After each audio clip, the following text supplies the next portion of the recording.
Bang! What's poppin', my people? We are back for another episode of Parlay Madness, episode number 8.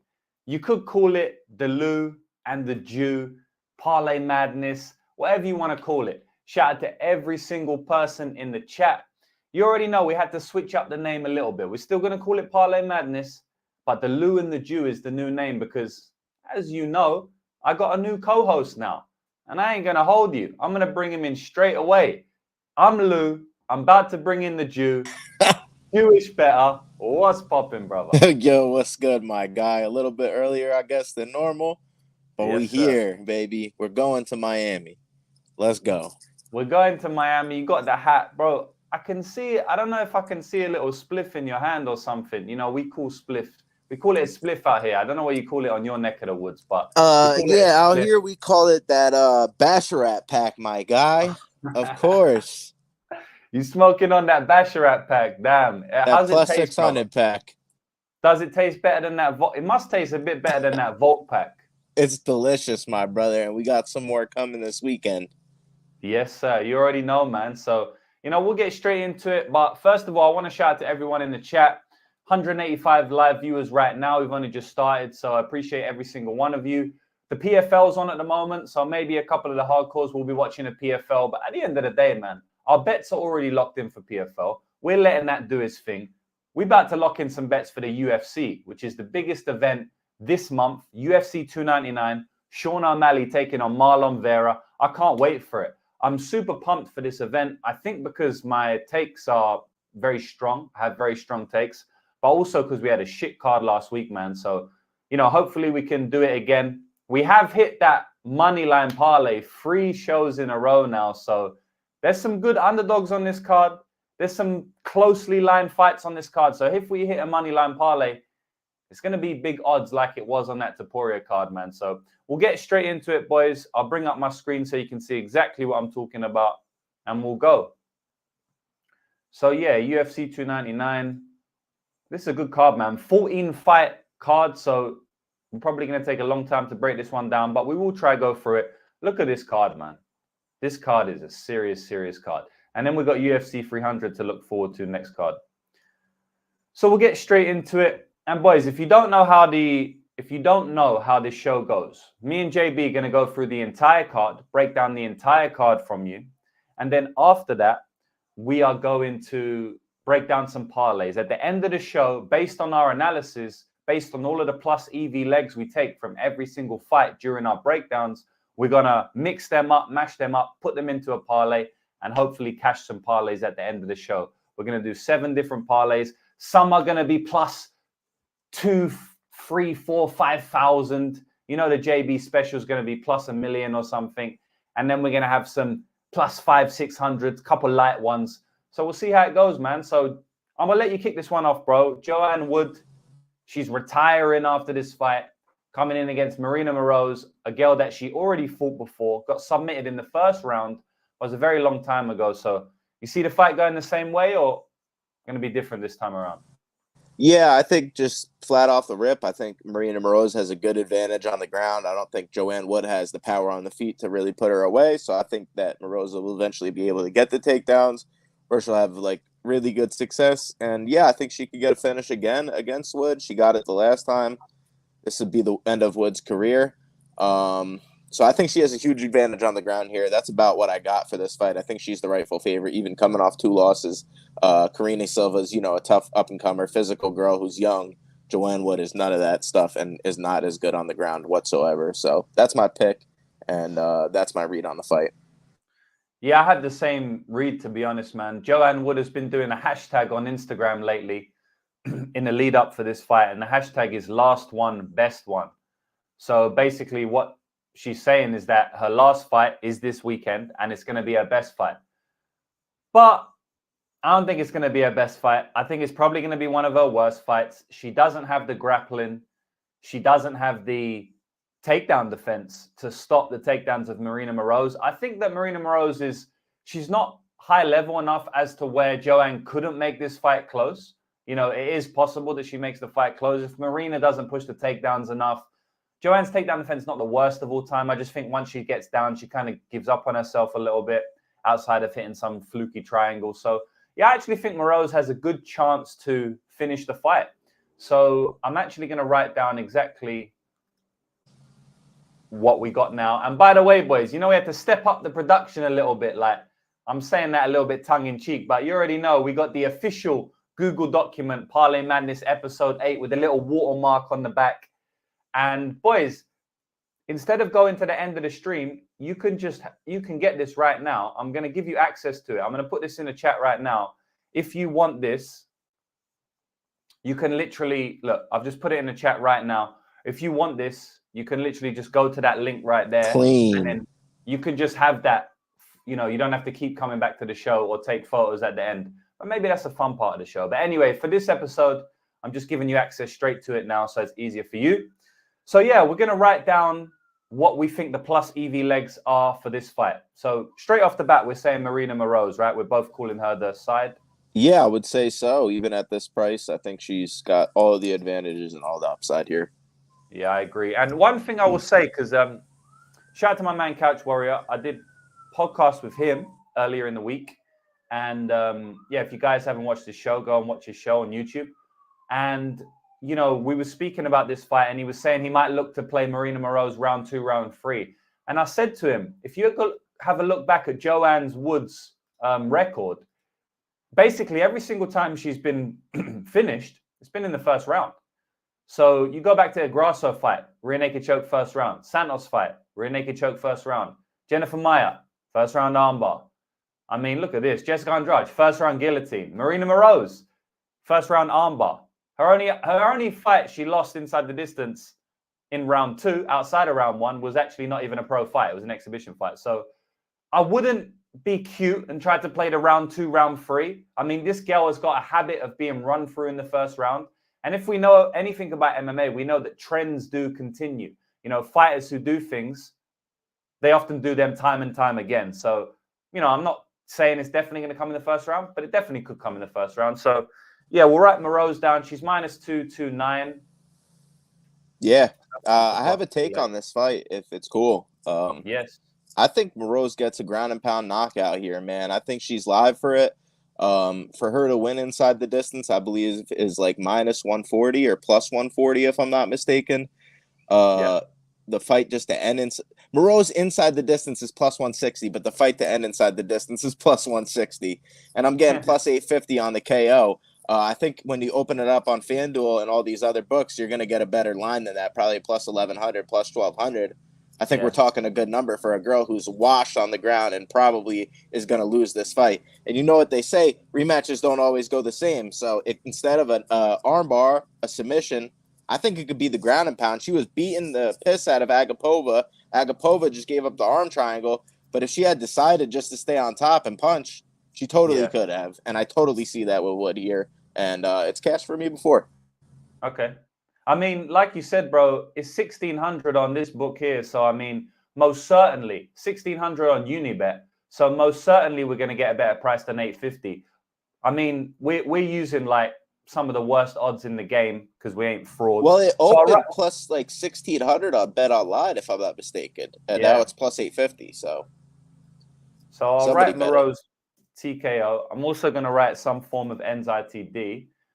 So what do we like, JB? Do we like under 2.5 at +210, or do we like the NZTD at 160? It's saying it's coming late, but man, under 2.5 looks juicy, brother. I know. That's I like a big difference. You know what? To be honest, I prefer the under 2.5 at this price. What I'll do is I'll write under 2.5, then DGTD +160. If we want to be pussies at the end, we can go to that. But I don't think it's coming late. Like I said, the girl's been run through in the first round 5 times. Like, is she really going to wait to the end? I'm not saying it's impossible, but I don't know, man. For 2.5 minutes, do we really want to take that big of a difference? You know what I mean? It's not a big enough difference for me, man. So, yeah, we'll leave it like that as of now. Next fight, CJ Vergara, Asu, Almabaev. So I'll take this one away. You could say the money line's a little bit wide because Asu doesn't put a big enough stamp on rounds. But I think with the grappling upside here, I think even with the like, I think a lot of people are thinking if the fight stays on the feet, CJ Vergara is like easily going to win. And I don't agree with that.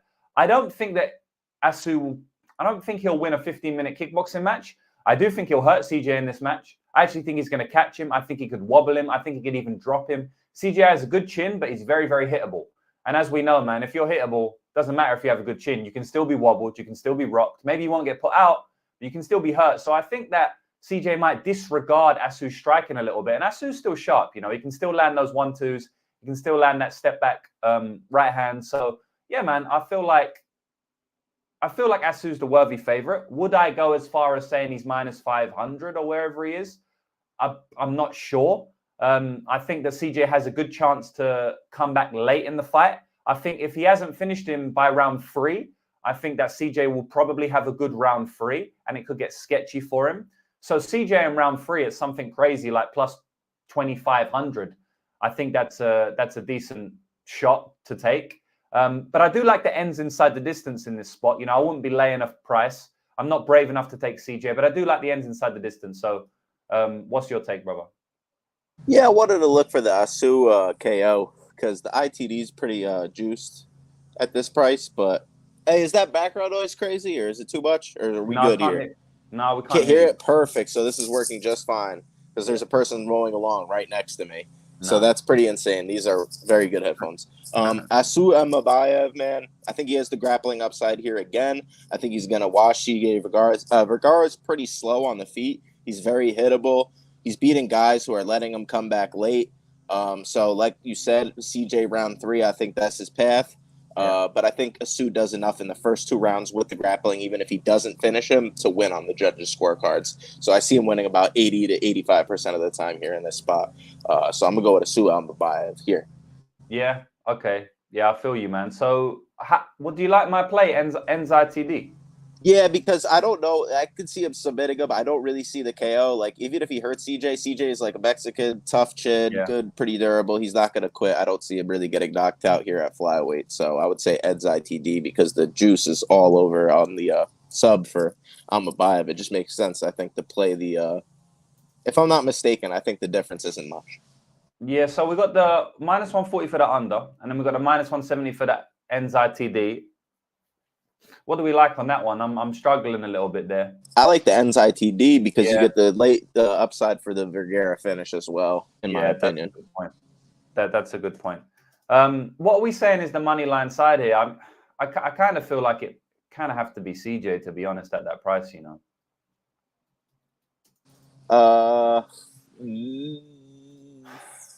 Like I said, I think he wins 80 to 85% of the time. I can't do the math there.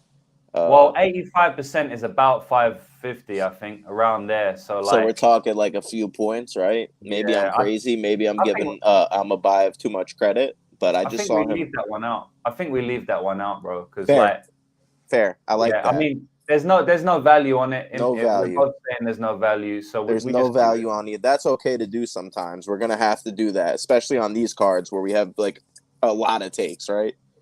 Exactly, man. 14-fight card. We don't have to force anything. And I just want to shout out everyone in the chat. We got 659 live viewers, JB. That's a hell of a lot of people watching us right now. So shout out to every 659 of you.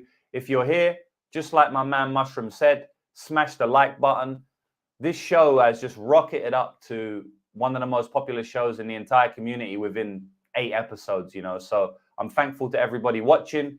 But I know why you're watching, because we're giving out the heat every single week. We're giving out the crazy parlays. So let's see if we can do anything with this fight, JB. Crazy fight. And to be honest, it's fucking juice. Can I start? Please kick us off, bro. I got a crazy take, man. I got a crazy take. I think you guys might already know where I'm going. But submission? Yes, sir. Hear me out. Hear me out. Real quick here. I'm not going to have many of these on this card, but just hear me out on this one. We're going to go nice and early with the craziness. Robelis Despaign. This guy's huge. If you go watch his last fight, I was there. I took Miles Banks' opponent. I was there live in the crowd. This guy got signed before he left the building, before I left the building, before the broadcast was over. I never seen anything like it in my life. Dude is huge. I was in the VIP section, so I was able to actually watch him kind of like warm up what he was doing.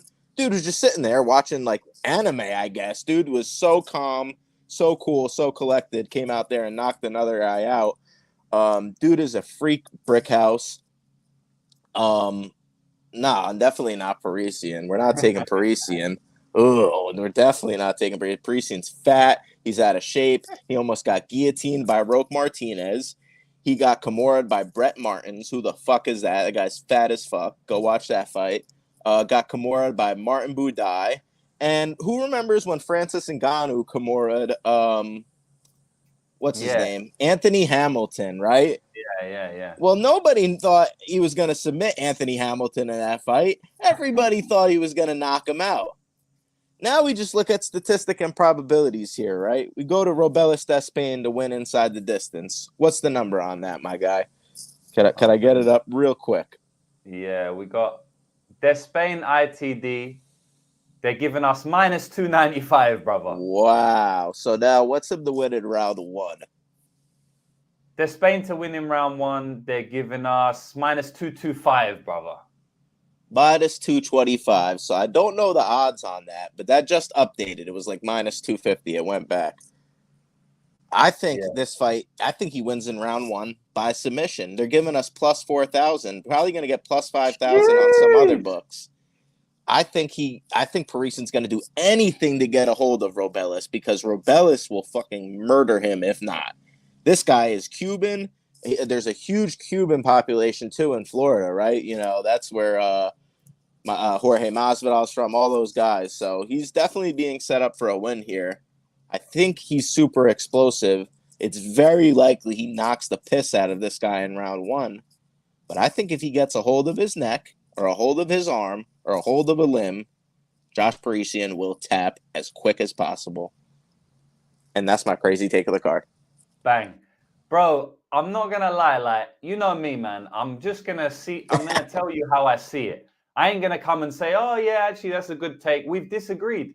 And we don't speak too heavily about what our takes are before the fight, which I think is good because then it's a natural reaction, you know. And brother, at 40-1, there must be some value on that. I mean, he's going to win in round one, right? That's what the books are saying. That's what everyone believes. I believe he's going to hit in round one. Shout out to Sean. He's saying over 2.5 on my Grant Abdul Ragimev play just hit. We had some bets for Bellator. So I'm glad that one hit there. So, man, I don't mind this because he knows submissions, right? Like, it's a guarantee that he's trained some jiu-jitsu. Little power guillotine after he's rocked him on the feet or something when he shoots in a takedown. I don't mind. JB, call the shot. What submission is it going to be? It's either a guillotine or a Kimura. That's the only two I think it could be. But it could be him just grabbing his neck, bro. He could just get his back and grab his neck. And Josh Parisian's tapping because this guy is huge. He's huge. And Enzo's saying he don't think it gets to the mat. It doesn't need to get to the mat. Doesn't need to. He's right. He could grab him while standing. He could grab a Kimura while standing. And he could guillotine him while standing. We've seen it with women's flyweight Jessica Andrade versus Lemos. You're saying it can't happen at heavyweight? Stop it, because it definitely can. And we've seen it happen. Like I gave the example. Francis Ngannou did it against Anthony Hamilton. Go watch that fight. And yes, sir. This is a guy who's very comparative. Huge power.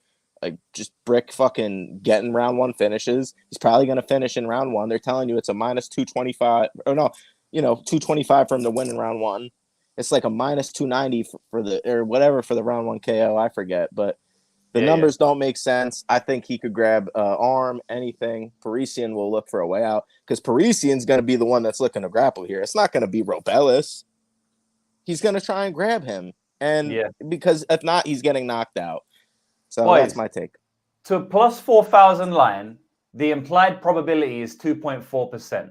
I say that happens 4% of the time or 4.5% of the time. That's my opinion. We're getting almost double. We're getting almost double, bruv. We're saying 4.8%. They're saying 2.4. That's almost double. Bro, I don't mind it. I'm going to write it down. It might not, bro, that's a parlay in itself.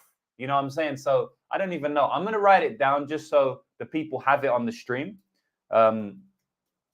I don't know how to spell Despaign, but I'm going to try. Where's the elder value in this spot? You're either taking a right. shit dog or like, good luck. Bro, honestly, I might jump on that. At 40-1, I don't give a shit. This is MMA. It takes nothing for me to bet a 40-1. Almost nothing. So, yeah, maybe I'll do that one. Do I think it's going to hit? No. Probably not. It's 2% implied. Of course not. But, man, if we're getting 4% as the true odds, that's already double the implied probability that we're saying. So, yeah, man, we'll move on from this one. I'm not even going to go back and look through any other the props because we already know that there's no value on this fight. I don't even know if I broke it down, but basically, guys, I think Josh Parisian is not a fighter that you want to bet on. I understand Despaign hasn't done anything in MMA. If anything, yes, you take the flyer on Josh Parisian, but I wouldn't put my money on Josh Parisian, put it that way. And I ain't going to lay the money line on my man. There's just no point. So, yeah, man. The next fight is Felipe Lins. And, boys, I need to do another shout-out because we just keep going up and up and up in live viewers. Jewish Better, we got 814 live viewers right now. I mean, we're coming up to 1,000 live viewers. That's crazy. I think that the maximum we've had before is something like 360. So, I mean, this show is just going from strength to strength to strength. 814 people are viewing it. If we don't have 814 likes, I'm going to ask why. I mean, there's 817 people now. So just hit the like button for us, boys. We're going to keep growing and gives us more motivation to do this. So next fight, Felipe Lins versus Ayun Cutelaba. I think something happened in the PFL fight. Boys, can you tell me what happened? Awful stoppage. What was that bad stoppage? Who won? Who won, boys? Grant deserved to go to decision, not even close to a TKO. Boys, tell me who won. Late KO. Well, after the over 2.5 hit, right? Oh, no. Boys, you lot are playing with me, man. Never mind. All right, anyway. You gotta just keep it, man. These guys are crazy. They're having panic attacks over here in the chat over their gambling on PFL.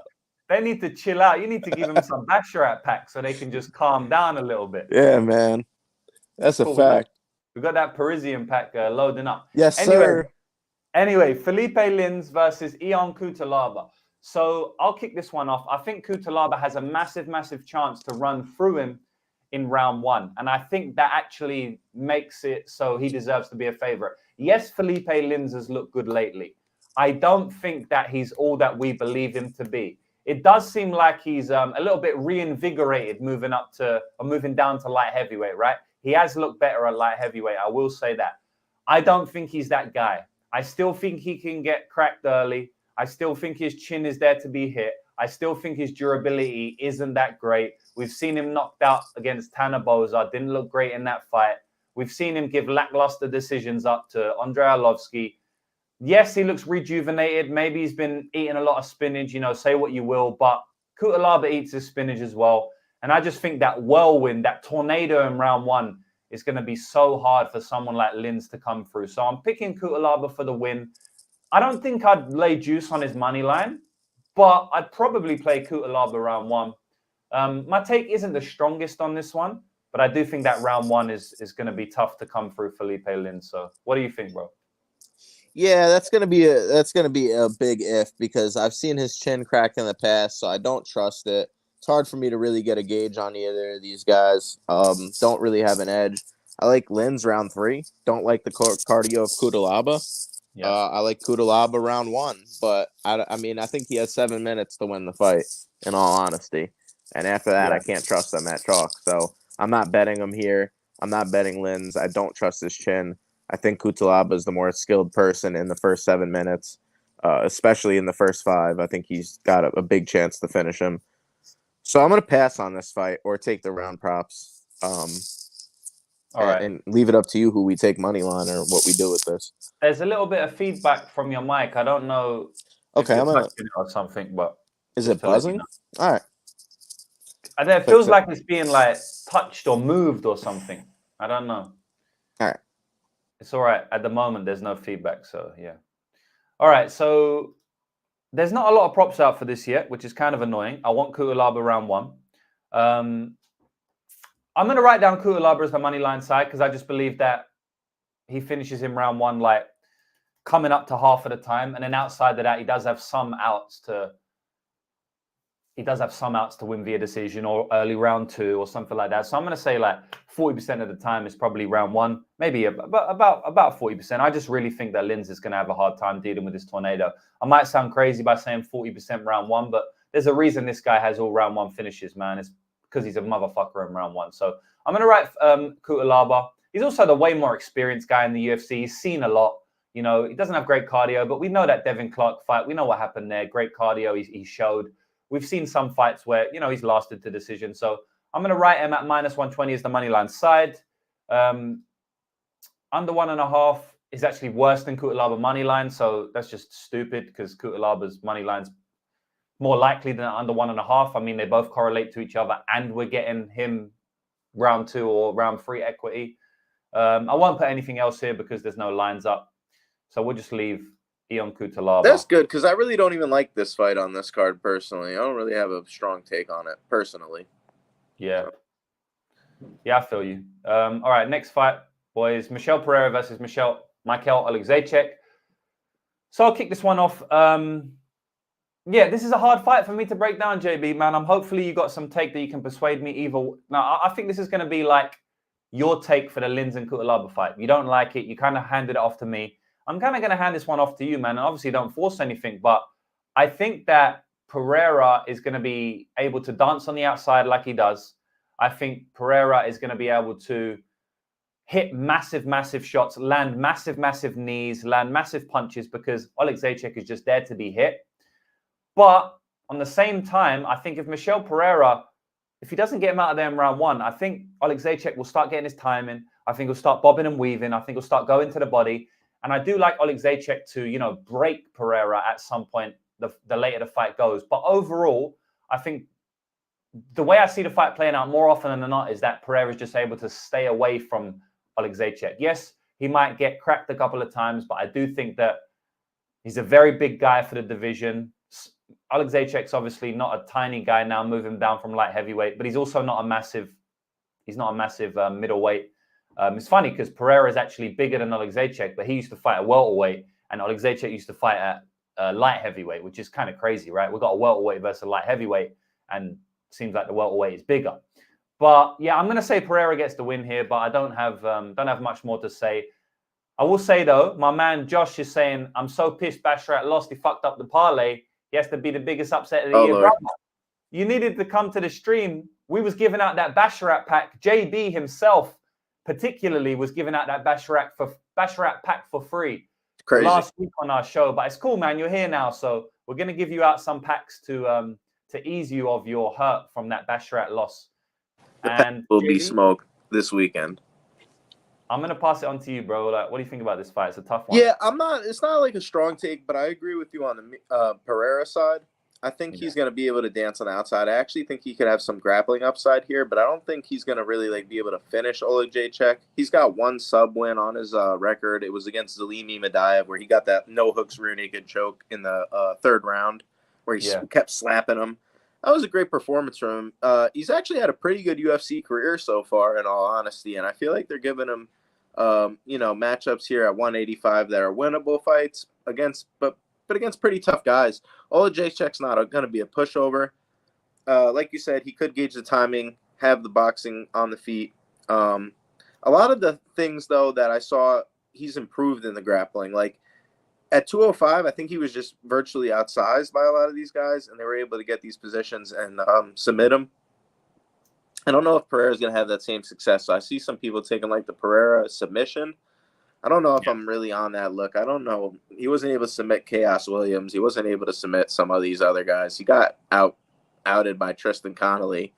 So I really don't know how much I could trust the guy in general either, even though he's looked good as of lately. Especially at 185. I was actually impressed in his last fight. His cardio looked to hold up. Didn't seem like the weight change really did any damages to him. So I like Pereira here in this spot, especially at this price. I agree, man. Boys, I want to tap in. We need 2 more live viewers to hit 1,000 live viewers. If you can go to Twitter, if you can post this out on Twitter, retweet us, and get us over that 1,000 live viewers barrier. That is going to be a milestone in the MMA community. And I just got to say thank you to every single one of you. If we get over 1,000, that's going to be crazy. I think we might have we might already be. Yeah, that's crazy, man. Well, congratulations, my guy. Parlay Madness is officially mainstream. That's it, boys. That's it. We've gone clear now, boys. You're going to have to pay next time. Episode 9 is not going to be for free. We're doing a $29.99 subscription fee if you want to watch the show. Wow, boys, I'm only joking. This show will remain free for its lifetime. This will never, ever be paid. Of course not. That was just a joke. Boys, 1,016 live viewers. We did it. 1,016 live viewers. 1,024 now. Shout out to everyone. I didn't know we was gonna hit 1,000, JB, but damn, that's crazy, yeah. Man. This is a huge episode. I want to thank everybody as well. Thank you, my guy. And let's get this money this weekend, man. Which pack are we? 1,000 people smoking the same pack, man. The bookie's about to be real upset this weekend. So tail us, fade us. We still gonna be winning. Exactly, bro. That's what I always say, man. You don't have to bet everything we bet. You know, you can go on your own reads as well. You can just take what we know, take what we're saying, and use them to your own advantage, if that's the way you want to do it. If you really want to start cashing some big bucks, then you just tail us. But it's up to you, man. So, yeah, I'm going to put Michael Pereira down here, or Michel Pereira at -143 as the money line side. We both like him there. And is there any props in this one? Like, I kind of feel like he's going to win a decision, but I also feel like he can get blasted in literally 30 seconds with a knee. So I don't have a big take on that one. What about you? Well, I can't see the numbers, but I don't have any. I think any prop is live here. I think this could go the distance. So I really don't have a strong take on any of the props here, in all honesty. Looking at the numbers, I really don't have a strong take. We'll see if there's anything crazy. If there's anything crazy, we might have to put it in. Pereira is down to +500. That's pretty bad. Like, that's shit, bro. Like, who is he submitted in the UFC, bro? No one. Salim Imadaev. Yeah, that's terrible. Oh yeah, true. But I just don't like him, man. Maybe the over 1.5 as a parlay piece at -200. I kind of like that. Don't you think you can just fly a knee him in round 1? Possible, yeah, absolutely. Absolutely. I mean, I do think he's going to win a decision. Like, my prediction is decision, but do I want to lay over 1.5 at -200? I don't know. I mean, we'll write it down. Yeah, it's pretty. I have so many good takes on this card. It's really. Yeah, and like I always say, boys, the way the show works is we write down what we believe are the plus EV legs, and then at the very end of the show, we go through this, and then we just pick out ones that we like. We might not pick out every single one here. In fact, a lot of these we won't even make it to the parlays, but at least we have them here to work from. So if you haven't watched the show before, that's how we do it. So moving on to the next fight anyway. I'll let you take this one away, bro. I have a decent take for this fight. Pedro Munoz versus Kyler Phillips. What's your take? I think Kyler Phillips is one of the more talented bantamweights at the class. I think he's going to have a huge size advantage here. The thing is, I think he gasses because he's so big. And I think Pedro's should be, after his fight against Jose Aldo, he was considering going down to flyweight, actually. And I didn't consider that a good sign. He's looked pretty good since. The fight with Sean O'Malley really didn't get to play out. Cheeto Vera's a little bit low volume, was able to win that fight. But Pedro took his shots well. I think Kyler's going to land the more damaging shots, and I think he's going to be able to at least win the first 2 rounds or most of the first 2 rounds. I could see even a split decision here where he wins. I like the Phillips side here. I don't know if I like the price, and I think Pedro's live as an underdog, and he could definitely gas the longer this fight goes, Phillips, that is. I just don't like the age of Pedro. I don't know what version we're going to get here. With these old fighters, anything could happen fight to fight. Injuries occur. He's a 28-0, 20 wins, 8 losses. 37 years, almost 38 years old at bantamweight, and a little bit undersized in my opinion. I think the lab guy is going to get it done in this spot. Give me Kyler Phillips. I think he could win via head kick. I think that's a huge weapon here that he could use. Pedro's got some good boxing though here as well. This could be a really good fight, really close. But I just think Kyler edges it on the scorecards. And I mean, that's what it's going to be, right? It's like, that's what it's going to be. It's like, But who blows Pedro out of the water? You know, like, he doesn't get blown out of the water. The Jose Aldo fight, Jose clearly won, but he didn't get hurt. He didn't really get wobbled. You know what I mean? It wasn't complete domination. It was a clean fight. It was a very clean fight. I will say that. But Kyler Phillips ain't the best fighter of all time in the featherweight division outside of Volkanovski. You know what I mean? Dominic Cruz fight, he got wobbled in that fight, but hey, he also wobbled Dominic Cruz. It wasn't like a runaway fight. I bet him there. Sean O'Malley, he won the first round from Sean O'Malley, the current bantamweight champion. He beat Chris Gutierrez, 30-27, the boy. And Chris Gutierrez was the same price as Kyler Phillips is this time. And then Marlon Vera, the guy who's about to fight the current bantamweight champion on the same card, that was a very close fight. You know, I bet Marlon Vera there, and the margins were close. I did think Marlon won the fight. He'd done a lot more damage. The jab was ringing off, but it was a close fight, man. Pedro, you don't just run away with fights against Pedro Munoz. And Kyler Phillips, especially as a gas bag, at -200, I ain't having it, boys. I'm not having it at all. Pedro Munoz is the side all day for me at +174, even at +174. And, you know, I personally got a much better line than that. But, man, I definitely think that Pedro is going to make this fight close. I'm almost certain that Pedro is going to win round 3.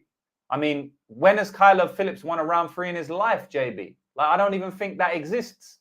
I don't think you can tell me a fight where he's won round 3, to be honest, bro. If we go back on his record, we see time and time again the guy drops round 3, right? He dropped round 3 to Raoni Barcelos.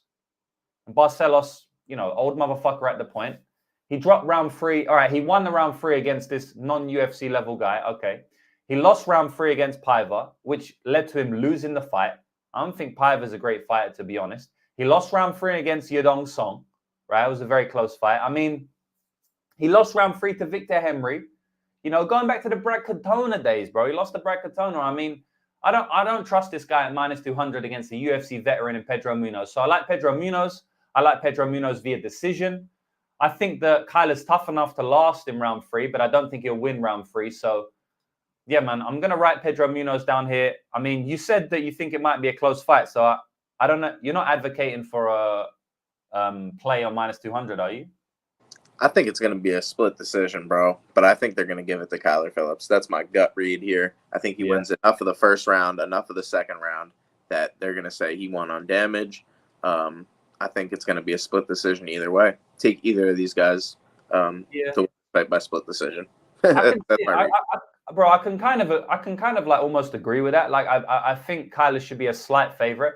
I think Kyler should be -125 with the round 1 upside, the potential takedown upside, and the dynamic striking upside with the footwork. But Munoz has seen that before, you know, with O'Malley, and Munoz was doing well with the leg kicks in that fight. Obviously, not much was happening, but yeah, maybe Kyler won't want to engage because of the leg kicks and stuff. You know, that's what Dan Quirk's saying here. High volume of leg kicks from Munoz will be key as well. Slow Phillips' movement. I haven't seen Phillips deal with a leg kicker in the caliber of Pedro Munoz. I'll tell you that now. So who the fuck knows what's going to happen in that fight? So yeah, man, we'll write his money line down. I'll also write his decision at +300. I probably won't use it, but I will just write it down just because I also do like that. I agree. I mean, I just can't get behind the price on Phillips here. Although, you know, my read is that he wins the fight. We're not betting that. We're betting the price, right? I'm going to write the GTD at -260 as well, just because I do think that is a plus EV leg there. Yeah, all right, moving on, man. So that was one of my nice dogs on the card.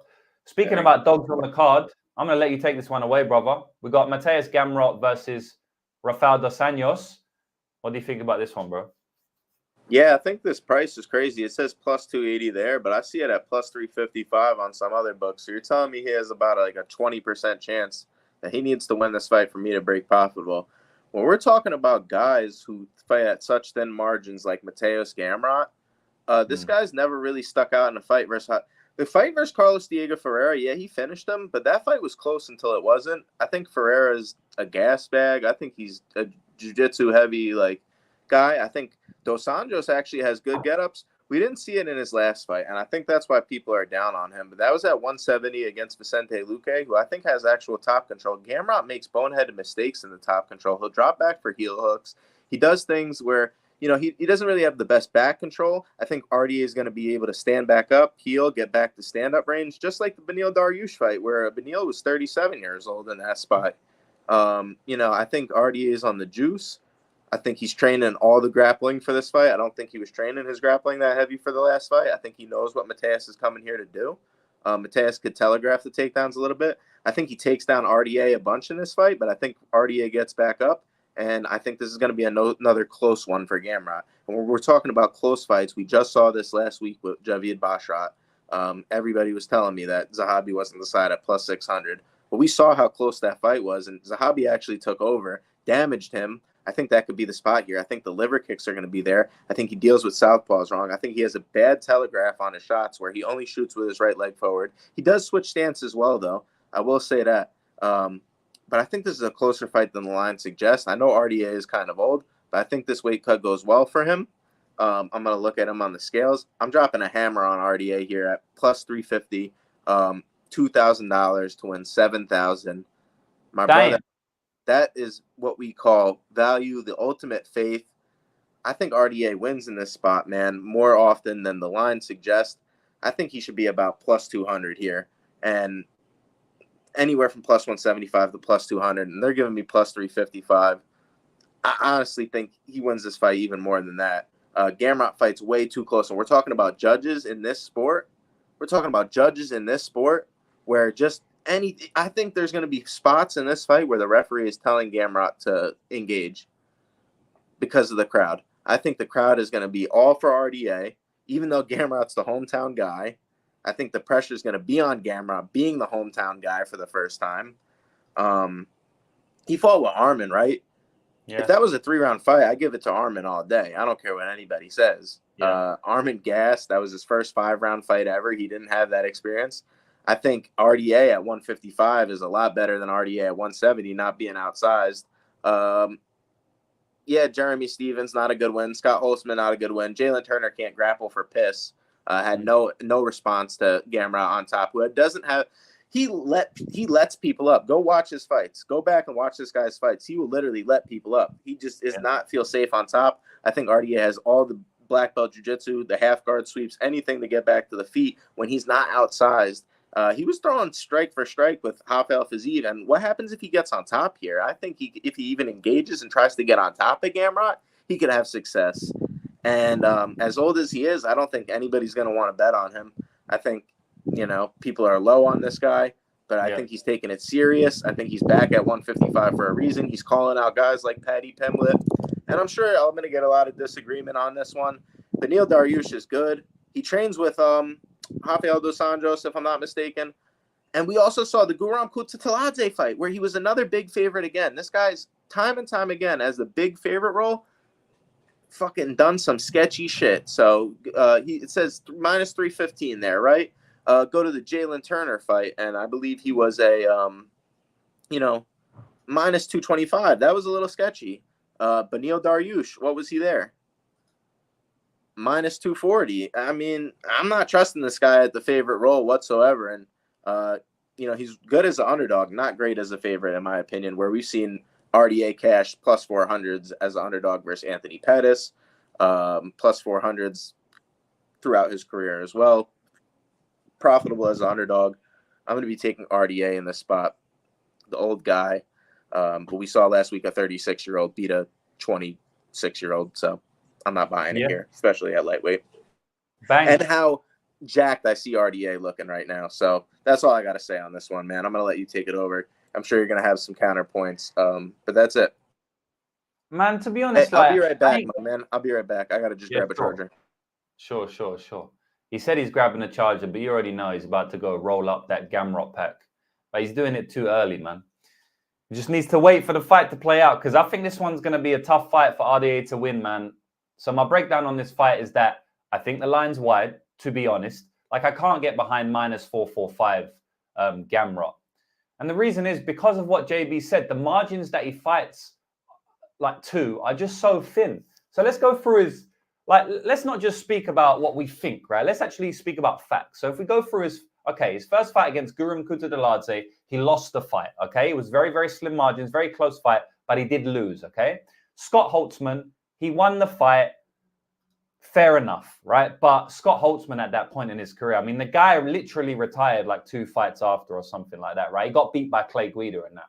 Jeremy Stephens, the guy literally lost like 6 fights in a row to end his career, and this was one of them, right? Diego Ferreira, that shit was 50-50 fight, and then he got a random knee to the leg or to the ribs, and he just quit. Arman Sarukian, that's a great performance. He did lose a 3-round fight there. I actually bet on him at plus 200 there. And he done very well in rounds 4 and round 5. But I actually scored the fight for Sarukian. I thought he lost that fight. But most certainly, that's a good performance, right? So we're speaking with facts. Against the Beneil Dariush, he got completely dominated, right? He got battered. So, we move on from that. It was minus 225. I bet on Beneil Dariush there as well. So we zig when they zag, right? I bet on Gamrot at plus 200 against Sarukian. Then I bet on Beneil Dariush at plus 200 against Gamrot, right? And then the next fight, I bet on Jalen Turner at plus 180. He most certainly had an argument to win that fight. Gamrot did not cover a massive favorite, minus 225 or whatever he was. And then Rafael Fiziev fight, the guy's leg was injured, right? He got his leg injured. So it's like, yeah, man, he hasn't performed that great in the UFC, in my opinion. I can't say he should be minus 445, but RDA has had trouble with wrestlers his entire career. Now he's facing a relentless wrestler. But the guy ain't got top control. I don't think he's just going to be taken down and controlling RDA. I do think RDA will be getting back to his feet. And I think this fight is going to be similar to the Jalen Turner fight, where it's damage versus control. Because I do think RDA is going to damage him at times, but I do think Gamrot's going to control him at times. So, yeah, man, I feel like RDA is the money line side here. I don't know if I'm going to personally get to it, but man, everyone was calling my guy crazy last week when he said Zahabi, and he told everyone to roll up that Basharat pack, and every motherfucker was scared to do it, including me, even though I said the money line side was him. So on the one hand, I don't want that to happen here again. I don't want to give out a breakdown saying that RDA is the money line side and then not bet it. I mean, what an idiot I would feel like. But at the same time, I don't want to force a bet based on the Basharat fight last week, right? So yeah, I'm going to take some time to weigh up my thoughts. I'm speaking out loud now, which helps me like collect things in my head. Maybe I'll speak to you on the DMs. Maybe I'll kick back a little bit. I'll play this one through my head a little bit more. I may even do more tape come fight time, but I'm definitely agreeing with you that the money line side is going to be RDA. I think the seriousness and the 155 weight class. I really need to see the weight cut, but everything looks good to me so far. I think this guy's going to take this one seriously. At 170, he's massively outsized. These guys like Michael Chiesa, he has to use way more energy. When these guys have leverage and they're able to stand over the top of them with that size and actually have grappling advantage, where Michael Chiesa is throwing in hooks, he's getting body triangles. Go back and watch that fight. He dealt with it very well. The thing is, Michael Chiesa has good control. Gamrot, in my opinion, does not. And when it comes to the striking, I think Dos Anjos has it, and this is his last shot at a real, chance to fight for that, title or get these big fights like Paddy Pimblett, etc. And I think that's an opportunity for him in the future. I think he's going to win this fight. He is going to win this fight this weekend, and I'm going to cash another huge bet. Win this fight. Break the internet. Parlay madness. Underdog on the card, bro. All you can tell me in the comments. Biggest underdog on the entire card, bro. So if you hit the biggest underdog on the entire card twice in a row, I don't know what we're going to have to do, man. Like, as I said last time, bro, you're going to have to put out some false address that you can go to, and people are going to have to start sending you a little bit of the Basharat pack, a little bit of the Gamrot pack. That Gamrot pack is going to taste so delicious this week. Just make sure you cop it. All right. We got Caitlin Chukagan versus Macy Barber. Yeah, man. I mean, what are you going to say about this fight? I will say that if we speak about the intangibles, like JB, I say a lot that there's 3 ways to cap a fight. Statistically, stylistically, and intangibly, right? The stylistics of this fight. Caitlin's going to be bouncing on the outside, throwing a couple of deep kicks, whatever. And then also statistically, I mean, we can look at the statistics. Caitlin actually has a decent upside in statistics in terms of the strikes she lands and stuff like that. But Macy Barber has all the intangibles here. She's younger. She's on a massive win streak, even though she should have lost 2 of those fights. She's still on a big win streak. Miranda Maverick fight, she shouldn't have got. Andrea Lee fight, she probably shouldn't have got. It's a close fight, though. But Caitlin's talking about retiring, or she's talking about having miscarriages. She's talking about lots of outside of the octagon stuff. She's talking about she's coming back to fighting because she needs to take a break from all of the stuff that's been going on in her personal life. I don't like to see that. I don't like to see that. Not going against Maycee Barber. Maycee Barber is someone who's going to swing crazy hooks. Maycee Barber is going to use her physicality. And when the going gets tough, is somebody who's already mentally breaking in the interviews. Is she going to pull through that? She's been finished in round 1 before by a very physical girl. Andrade is on a different level than Barber. They're both still physical. They're both going to put it on her. I don't know, man. I wasn't having any interest in this fight. I was actually looking at maybe a Caitlin decision play. When I started to hear all that shit, like, honestly, I don't take interviews a lot, but red flags from interviews are real. So this is what I often like speak about with a lot of people that ask me about MMA betting. When you hear good things in interviews, disregard them. When you hear game plans in interviews, disregard them. Because all fighters say they've had a good camp. All fighters talk a lot of shit, right? You can't trust fighters. And then on top of that, all fighters say they have this certain game plan and then they go and do the exact opposite thing 50% of the time. So there's no point of like listening to that at all. But when fighters say they have red flags in an interview, right? When fighters say, oh, I want to retire this weekend, right? When fighters say, oh, I've had all these injuries, like those are the things you actually listen to, in my opinion, right? So I do listen to those. And I don't know, if Barber inside the distance is something intriguing, maybe I take that. I'm going to pick Barber in this fight. I think that the upside is all with her in terms of the finishing upside, the physicality upside, the trajectory of their careers upside, the age upside, 10-year age difference here. I could see Barber finishing this one inside the distance based on everything I know with the intangibles. So what about you, JB? Yeah, that makes sense. And man, she has some sick power. She doesn't have a lot of knockouts on her record, but she does have some power behind her shots. And that left hook is definitely going to be there. We've seen Caitlin crumble to the body before. I really didn't like that interview either. I'm honestly going to be on the Maycee side here, but I think Caitlin has upside for a decision. I think this could be a close split either way. We've seen time and time again these girls leave it to thin margins, going to the judges' scorecards. So it's hard for me to really trust either side here. I like Barber inside the distance. Goes to the scorecards. Maybe just notice it. Scorecards, no bet. That's my look here. All right. Well, we'll put Maycee Barber at -200 as the money line side, which is crazy because that wasn't the money line side for me like prior to hearing all of this interviews. But when I actually look at it and look at the intangibles, and JB, I'm a human. I can change my mind, you know, because I make certain predictions earlier in the week, but my mind changes. And that's how I'm able to make a lot of good bets, because I'm not stuck rigid to one thought of thinking. I think a lot of people in MMA betting, a lot of people that I even speak to that message me on Telegram or DM me, they're very rigid in their thinking. You know, this is the only fight this is the only way a fight can go.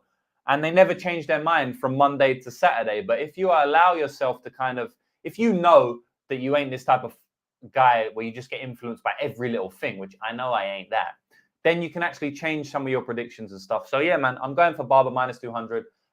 Did you have any thoughts on the RDA props? I forgot to ask. I actually do like the over there a lot. So I'm going to write that down as one of my ones. In the week decision at +600, but I'm sure the line's changed on that.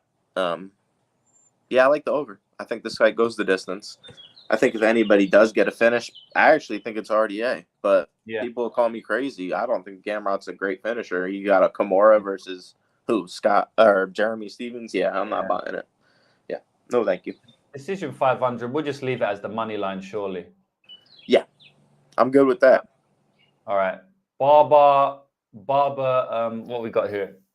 What's Barber? Fight ends inside the distance is +240, but let's see what the KO is. They might give it. Barber 265. I mean, at that point, we just take the fight ends. What's the KO? Oh, I think we won. Did we win, boys? So Baki won round 1, and then did Baki win? He won. Let's go. Dumbe injured foot. I take that all day, brother. Let's go. We close out PFL with 3 winning bets. Boom. So that's a profitable PFL for me and all of my members on my website. Shout out to us. It started off dodgy. We got that. I don't know if you saw that, JB, but this guy walked out with his hands down, looking away, and got head kicked in the first 15 seconds. I did. Earlier today, yeah, I saw that. Bro, I bet on the over 1.5 there. So, I mean, if I'm getting that type of variance, I'm happy to get Doumbé injured foot variance. We cashed the Baki. We got that Doumbé pack. Yeah, you already know, man.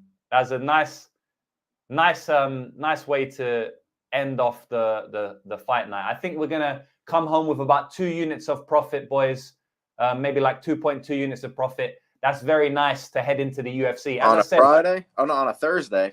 On a Thursday, 2 units of profit on a Thursday. You know, we boost that into our bankroll, and then we just got even more money to put into the Chukagan pack here. So we got Barber TKO plus 350. Kind of like it. I'm going to write it down. It might be a little bit of a crazy one, but I like it. And then I think we just play it safe with the NZTD at plus 240. I mean, these are big prices, boys. And I'm happy to leave it at that unless you got anything else to add.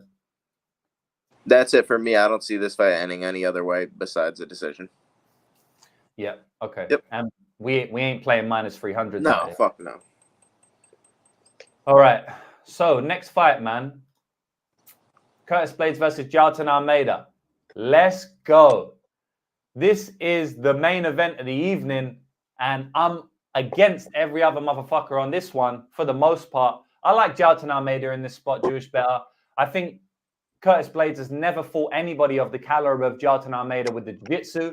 I don't think he's fought anybody as athletic as Jailton Almeida with the takedowns. Yes, he's fought athletic guys like Tom Aspinall. Yes, he's fought athletic guys like Francis Ngannou. He ain't fought athletic guys that are going to shoot on him. Who's shot on him in the UFC? Cody East? That guy ain't athletic. Alec Volkov? That guy ain't athletic. He hasn't fought anybody that can shoot this athletically.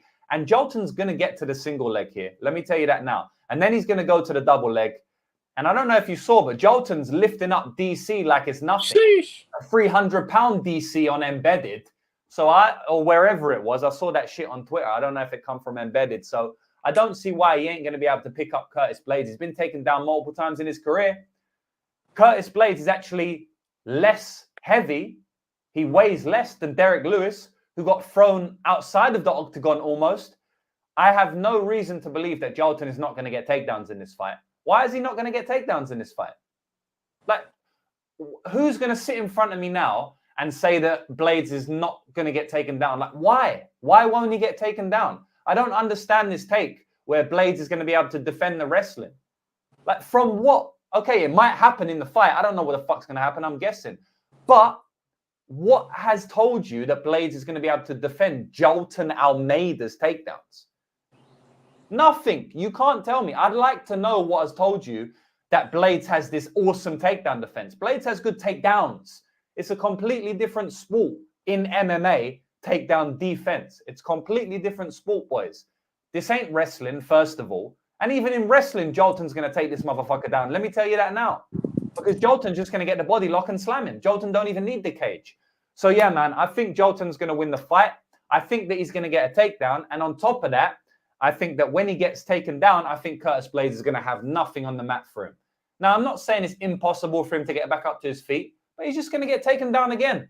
He went 5 rounds in his last fight. He showed me a lot in that fight. And now I'm getting him as even money when he was minus 200 in the booking before the Lewis fight. What told you in the Lewis fight that he ain't going to win? What? Because casuals see him not finishing Lewis inside the distance. Right. Lewis is very fat. It's not easy to finish fat people. JB rolls with fat people all the time. JB can tell you. These fat people, they're not that easy to finish. You need to take the back and choke them out. Outside of taking them back, it's kind of hard to finish these fat motherfuckers. So, I don't know, man. Derek Lewis was in defensive mode for that whole fight. I'm taking Jailton Almeida in this fight. I think he gets it done inside the distance. And, yeah, man. What about you, bro? The last thing I'll add, because I agree with all your breakdown, is Blaydes is chinny, so I see the knockout being live as well. Yeah. I'm not gonna be like I'm not gonna say like everyone says front kick, blah, blah, blah. I'm not gonna be that guy. But I just think Blaydes is a little bit chinny. And I think, those front kicks are more to set up the takedowns. Thing is, at the end of the day, is he can ground and pound as well.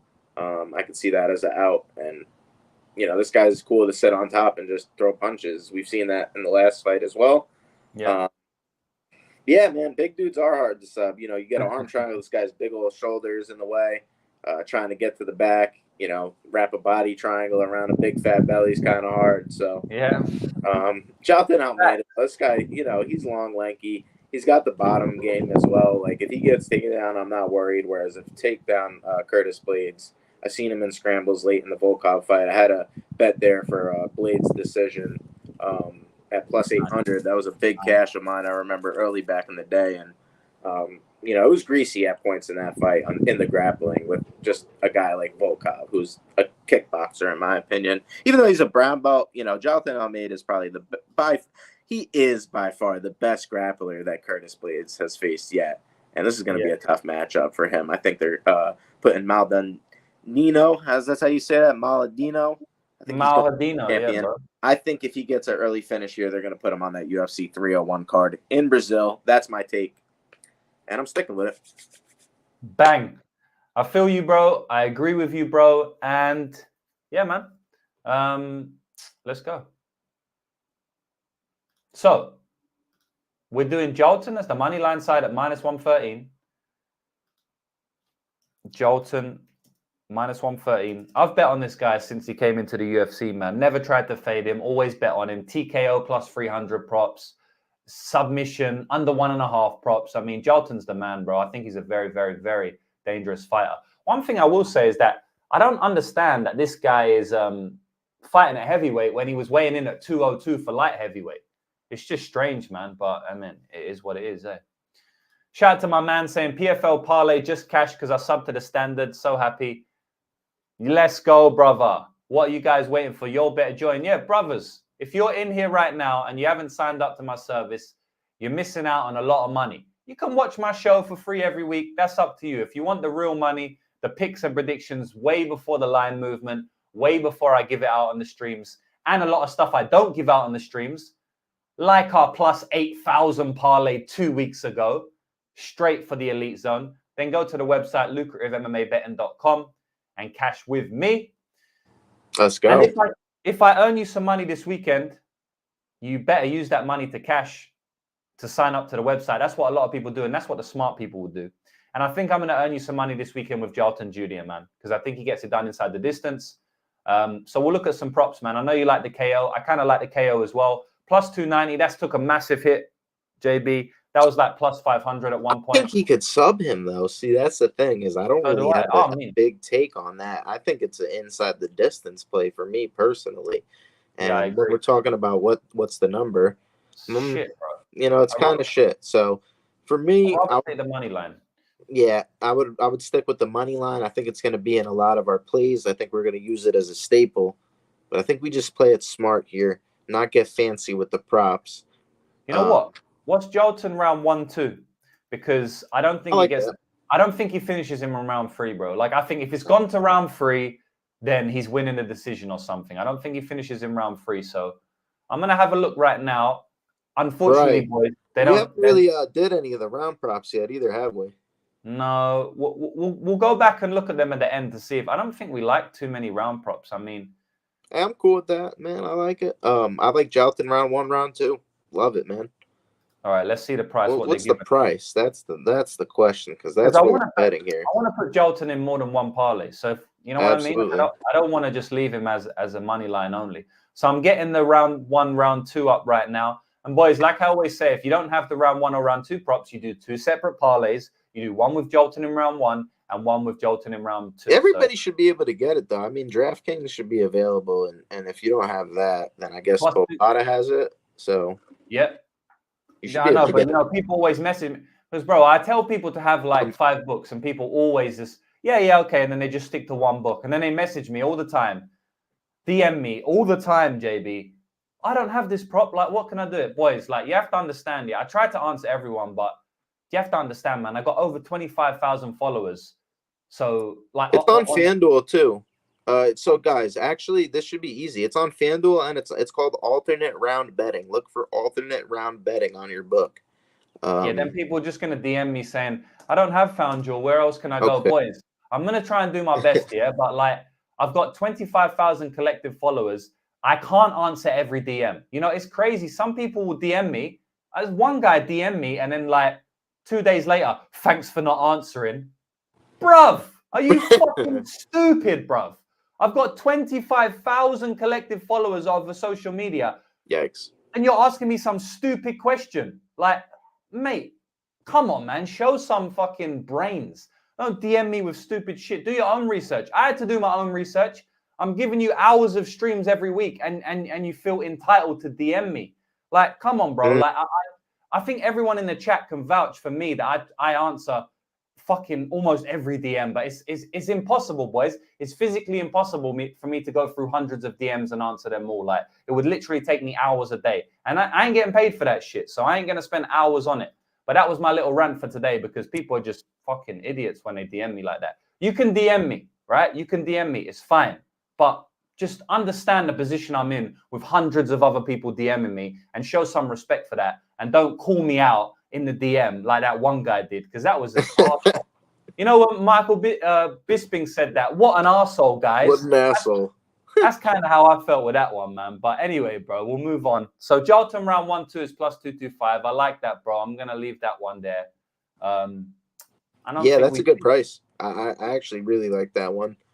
So do I. Should we leave it? I don't think we need anything else, right? We don't. Yeah, we don't know if it's gonna be. I think we use Jalton as a staple in some parlays here for sure. Yeah, I like Jalton. I like him a lot, boys, this week, to be honest. And I know a lot of people are on Blaydes, and I actually like that, because I like to go against the community, you know. And I'm not saying the community like everyone watching here. Everyone watching here is smart motherfuckers, but you know, I like to go against the narratives, and I think the narrative here is Blaydes is going to win, so it just makes me more confident. The next fight is Peter Yan versus Yadong Song. Take this one away, bro. I've spoken enough at the moment. No, all good. I like Yadong Song here. I think he's the guy that's on the right trajectory. I don't want to look into it because it could be recency bias, but I think he's the guy that is on the streak. Peter Yan's lost all 4 of his last fights. He lost to Aljamain Sterling, who was able to get out-grappled there, like, badly. I think Song's going to have grappling defense upside here, and I think he's a good boxer. I think it could go 29-28. I think it could be, you know, Song, I think, is just going to land the more damaging shots. I think he has the better footwork. I think he's the younger fighter as well. He is the younger fighter. That's not something I think. And I'm getting him at a good price. I like Song Yadong here. It's a mid-confidence play on Song Yadong, but I think he's the side, personally. Yeah, okay. So I think Yan's the side. I think that there is some recency bias in the line. But the reason that I'm not playing Peter Yan here is because of his losing streak in the last 3 fights, and because of his mental in the last 3 fights. I don't know where he is mentally. I've heard some things that he's had issues with his camp over the last couple of years, couple of fights, which I don't like to see. And the trajectory is all on the Yadong Song side. Yadong Song has an age advantage in this fight.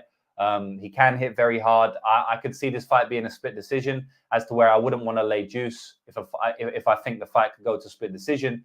But overall, I think Yan is a much better technical striker. I actually don't think it's that close. I think Yan is going to be able to land kicks in this fight. I think Yan can slip and rip quite impressively in this fight. I also think that Yan has the grappling upside in this fight. You know, Yadong Song has had issues with grappling over his career. You know, he has shored that up in recent years, but I still think that, you know, Yan can take him down at times. So, yeah, man, I think Yan's going to win the fight. I like Yan via decision. I don't know what the price is, though. I don't think it's juicy enough for me to play it. I like the over in this fight. It's very juiced. I think that it deserves to be very juiced. I think 8 out of 10 times, maybe. At least 7.5 of 10 times, it goes to a decision. So I think there is some value on that line. So, yeah, man, we're disagreeing on this one. But that's my take, man. So we'll look I thought he looked hurt and just injured in the Moroz fight. He just didn't look good. Yeah, he did.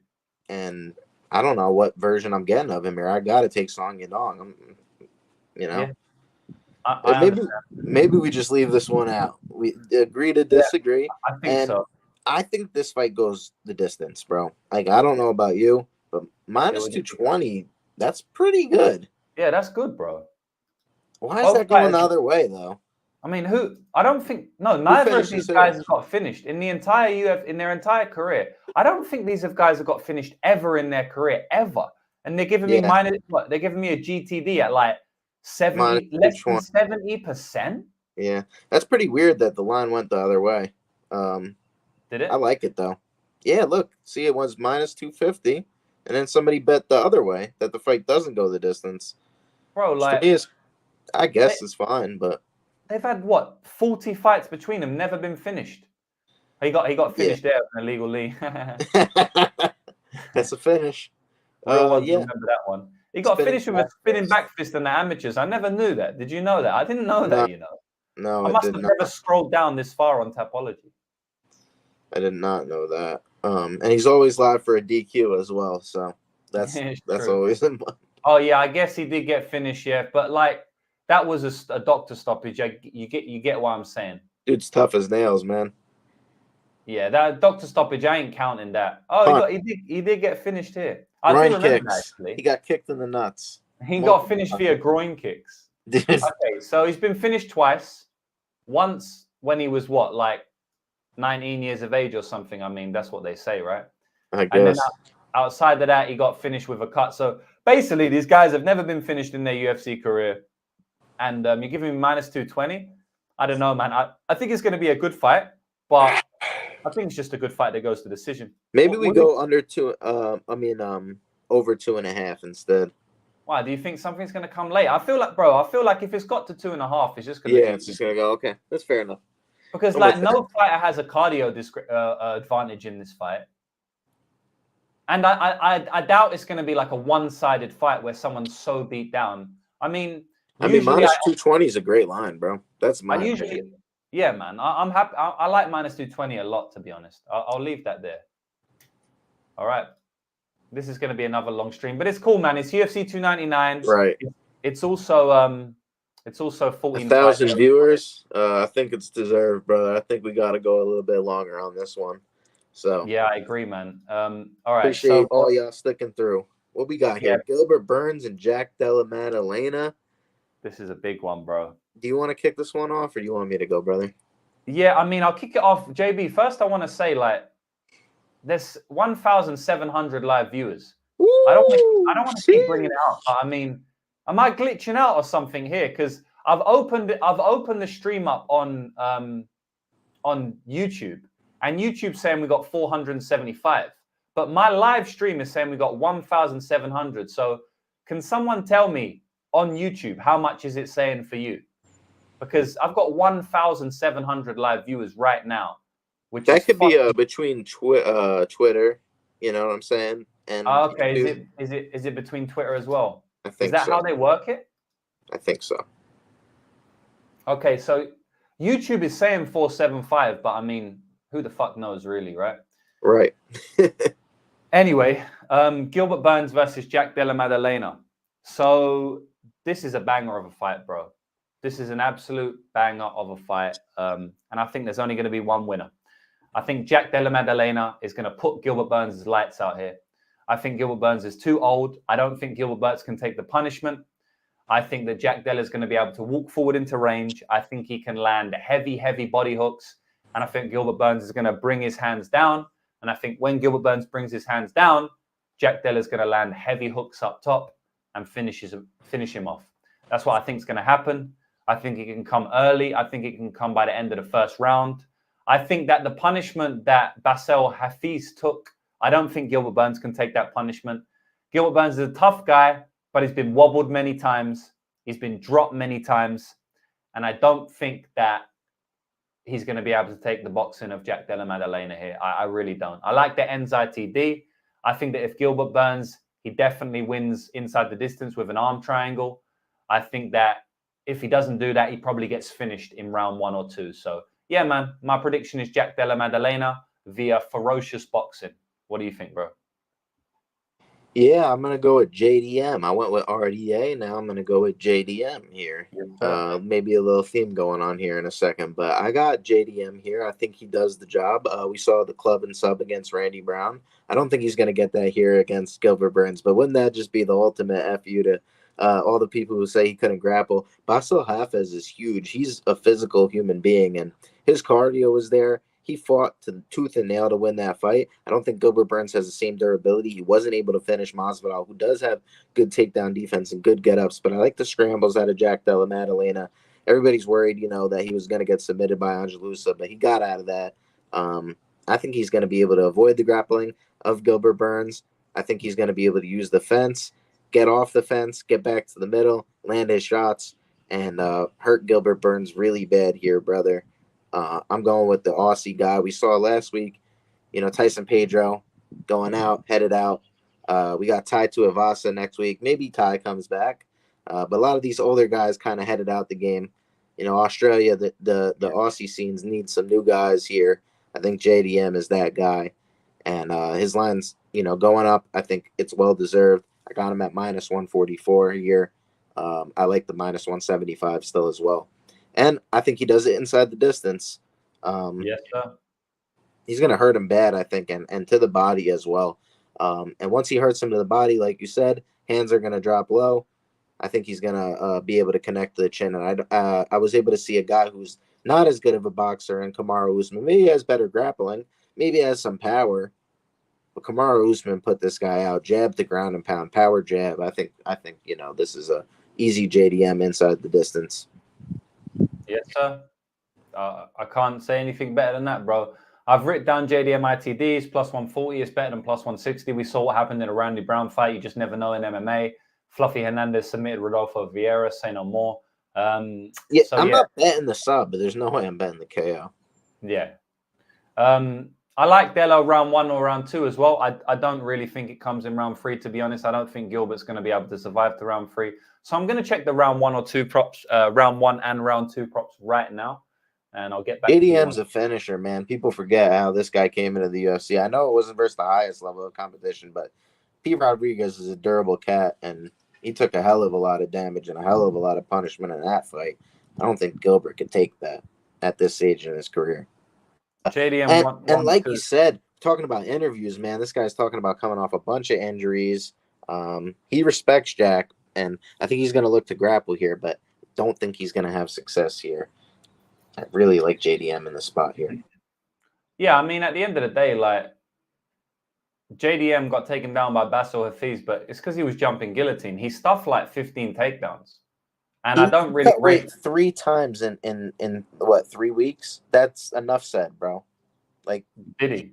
Yeah, he took a fight at least 2 times. If I'm not mistaken, it could have been 3 for that Basil Hafez fight because he had a bunch of weight and change opponents. Yeah, dude could have just had a bad performance. Like, fair enough.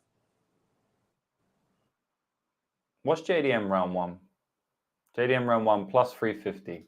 I like it better than 1-2 because we already got the ITD. So I'm just going to write round 1 to give a massive, massive boost. Bang.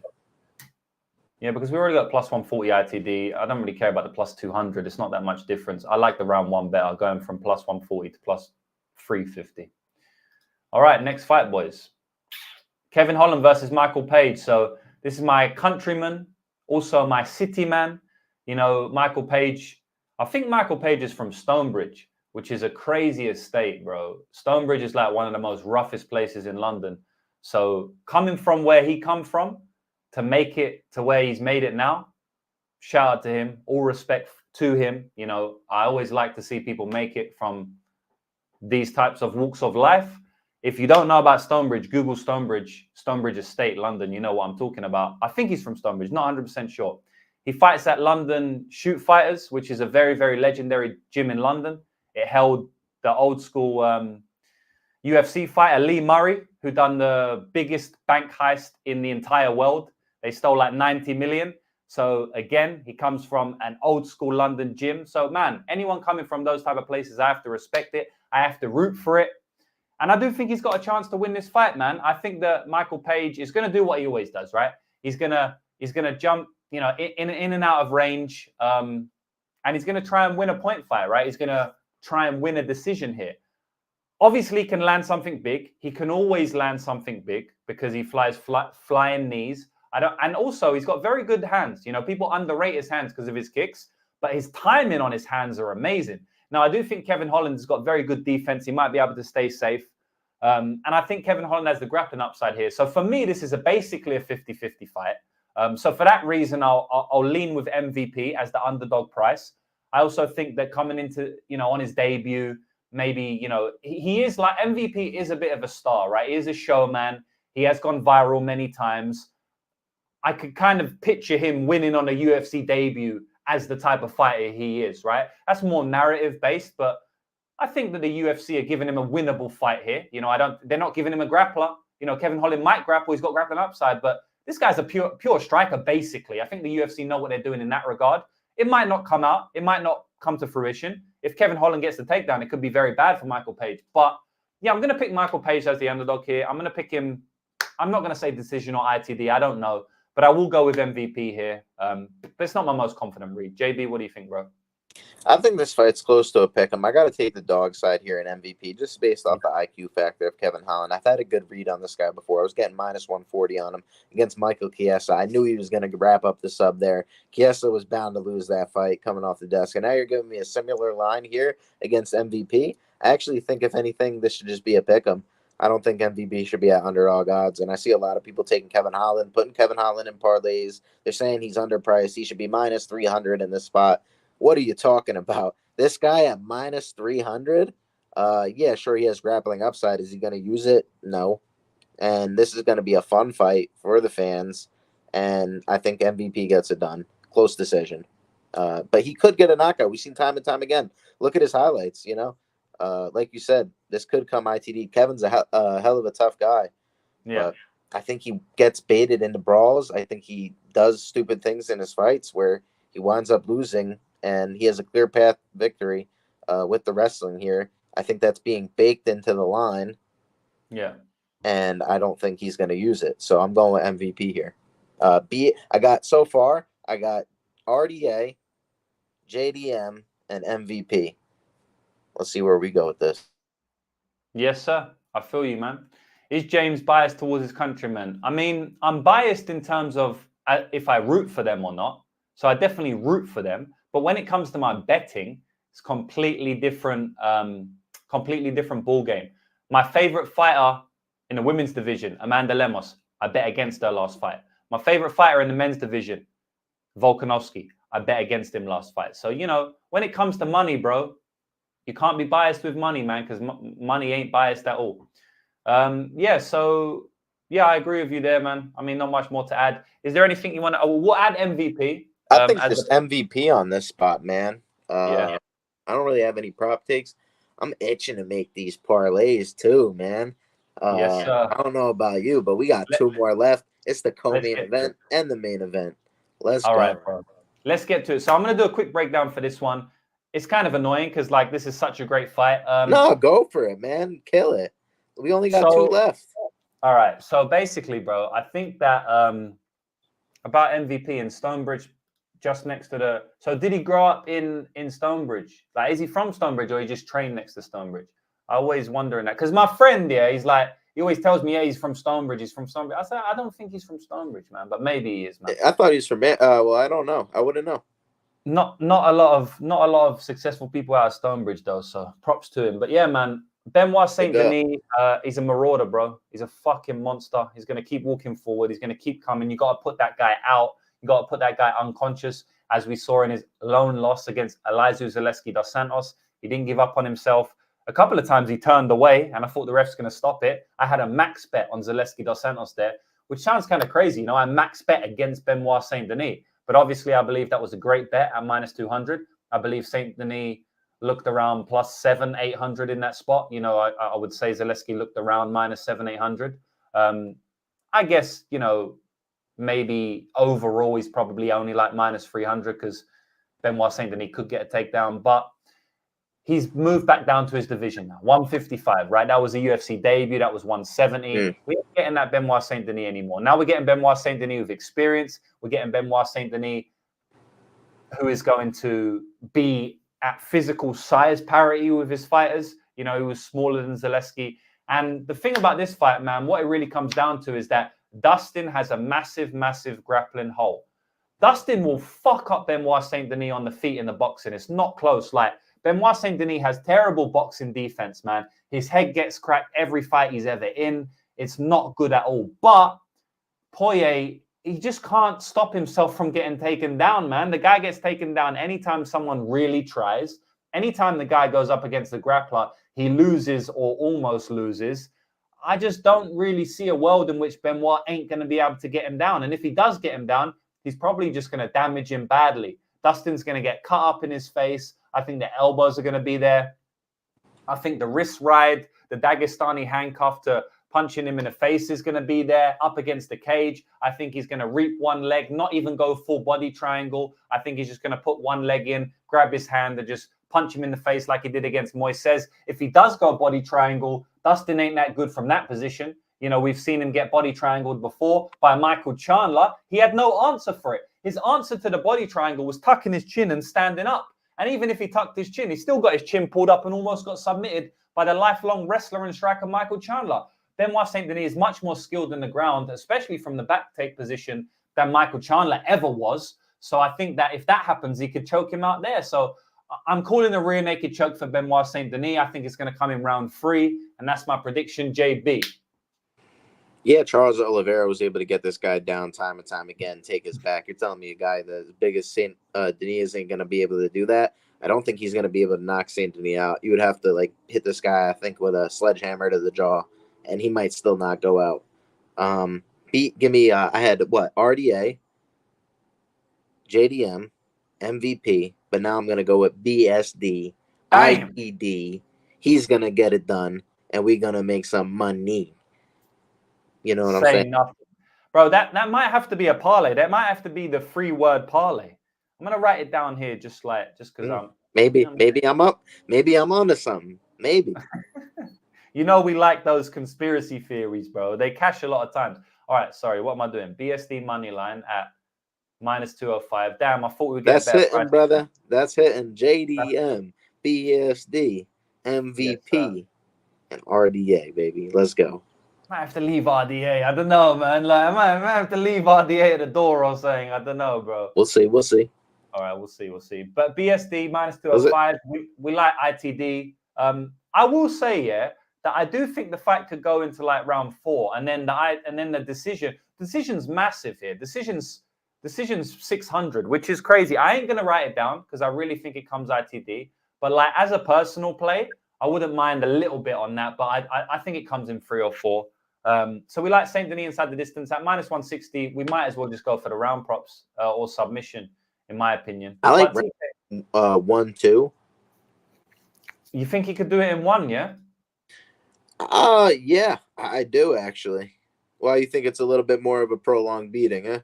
Yeah, I don't think it comes in 1. I trust Dustin to be solid enough to not come in 1. I mean, it took Khabib 4 rounds. It took Fair enough. Oliveira 3 rounds. And yeah, man, outside of like a Conor McGregor punch or a Gaethje head kick, the guy's really durable, you know. So I don't think it comes early. I think it comes late round 2 at earliest, or round 3 or round 4. So I'm struggling how to play this. Like I really want to play BSD round or inside the distance, but I don't know what to do. Like 2, 3, and 4 is what I want to do. But like, how are we going to do that? Pretty hard. It's a hard ask. Yeah. There's no books that do 2, 3, 4. Nah. Yeah. I think it's going to come free. So I'm going to write down free at +800 because my prediction is free. in 3. I love it, brother. Yeah. Free letters. He's been finished a few times, I think, in round 3 as well, if I'm not mistaken. Let's do round 3-4. How about that? Okay. Because we could play that, I think. I think that's playable. Play that. I'm going to check 3-4 right now. And then I'm going to leave 3 because I might do like my own crazy parlay, bro. Let's go. We'll see. All right, I'm going to look at BSD in round 3-4 right now. I can't do it on here, boys, because they don't have it on fightodds.io. So I'm going to have to go to my personal book. 3 or 4 is +500. I like it. I kind of feel like I like 2 and 3 as well. I'm just going to do 3-4 for now. Okay. BSD 3-4. We'll do... Do you think... I kind of feel like it's submission, but do you like the TKO? I just don't trust at this age his durability, right? He's just coming off a big knockout loss. Like, how could we say this guy doesn't get knocked out? Yeah, and that's my worry about. It could be early too. That's my worry. But you know what? I do agree that I trust Dustin to get it, to be able to hold a little bit longer. Yeah, because if he pushes the wrestling pace, then it probably will come later. I struggle to see him like running through and getting Porier. back and choking him out in round one. You just never know. These older fighters, you never know what version you're getting, especially coming off a brutal knockout loss. Yep. Let's address this. Let's address this, JB. Okay. I don't know if you saw the photos. He's got that big fuck off thing on his head. I don't know if it's Staff. Do you know if it's Staff? I can't guarantee it's Staff. I don't even care if it is, bro. Benoit St. Denis, bro, is crazy, bro. I think this guy will fight with Staff, which maybe is not a good thing. So, probably not a good thing. I would definitely be on the look for that. If it is Staff, that could be a bad look, and you might have to take your bets on BSD and look. But you never want to overreact. That could be something as little as a cut. I got a cut on my foot that looks just like that. Is that Staff? That's the thing, bro. Like, it's very tough to say Staff versus whatever, right? It's just very tough to say Staff versus forehead, right? They might not let him fight with Staff, so we'll see. It looks like Staff, but a lot of shit looks like Staff. It just looks like I got a cut on my foot that looks like Staff. It's not Staff. I literally have a cut on my foot that looks like Staff as well. I swear to God, I'd show my feet, but you motherfuckers. That's gross, brother. That's gross. You gotta pay for that sometime. Yeah, facts. Have to charge for that one. Start an OnlyFans. Shout out. Dixon Sider, my man. I didn't see you here for a while. Shout out to you, brother. So he is an expert. Show feet, JB. You got to pay, brother. He's going to have to start OnlyFans. Both of you crazy now, bro. Yo, wild, brother, wild. All right, now we getting freaky in here, man. I don't like this. We here for the money, guys, not this weird stuff. If you on that, you got to go some other stream. That's not what we do over here. That is not what we do over here. We ain't doing that here, but speaking of what we do over here, speaking of freaky, we got Sean O'Malley taking on Marlon Chito Vera here. Maybe you go to DM Sean O'Malley if you want some of that type of stuff, because he gets involved with some interesting stuff, man. But the boy with the pink hair is coming back against Marlon Chito Vera. This is a rematch. In the first fight, Sean got knocked out in round 1 after a very fluke injury when his leg got taken out from the calf kick, the perennial nerve. I don't think the same thing's going to happen, but I do think that Chito's going to be able to land leg kicks, and I do think the leg kicks will damage Sean O'Malley. I don't think it's exactly going to be the same. I don't think Sean's leg's going to completely go, but I do think that the leg kicks are going to come into play here. So it's funny. I feel like a big take will be, oh, that can never happen again. But I think that will cloud people from actually taking the leg kicks into account at all, right? Because they're thinking, no, that can never happen again. Yeah, but what can happen? Can he hurt his legs at all? Or can he just not hurt his legs at all now? Of course he can still hurt his legs, right? He did it once. So I do think that Chito can have some leg kick success here. I think Chito in round 4 and round 5, I think he's going to be walking him down. And I think you're going to want to have that plus 240 ticket on Chito, man. So I think Sean's going to look beautiful early. I think for the first 1 or 2 rounds, Sean's going to look beautiful. But I think the tide's going to turn in round 3. And I think Chito's going to be walking him down. I think he's going to be landing leg kicks. I think the durability edge is massive for Chito. I think the cardio edge is probably massive for Chito. I'm actually guaranteeing that Chito has better cardio than Sean O'Malley because their styles allow them to have better cardio. Sean's going to be dancing on the outside. That takes a lot of cardio. And Chito's just going to be walking forward with a high guard, not expending any energy. And we've seen time and time again, Chito turns it up in round 3, round 4. We've seen against Pedro Munoz. That was his best ever round. Like, it happens time and time again. So it even happened against... I can't remember who he was, but it happened. Fought some other guy round 3, turned it up as well. So yeah, man, I like Marlon Vera at plus 240 in this spot. What about you, bro? I think you're thinking of maybe Frankie Edgar when he got the knockout, possibly. But yeah, maybe, or Cruz, maybe. I think, dude, this guy Vera is super durable. I think you nailed it on the head. I like Vera by decision. I even like Vera for a live bet here. I think this could look a lot like the Joe Piper fight from a few weeks ago, where Joe Piper won the first 2 rounds. Starts to slow down, never been in a 5-rounder.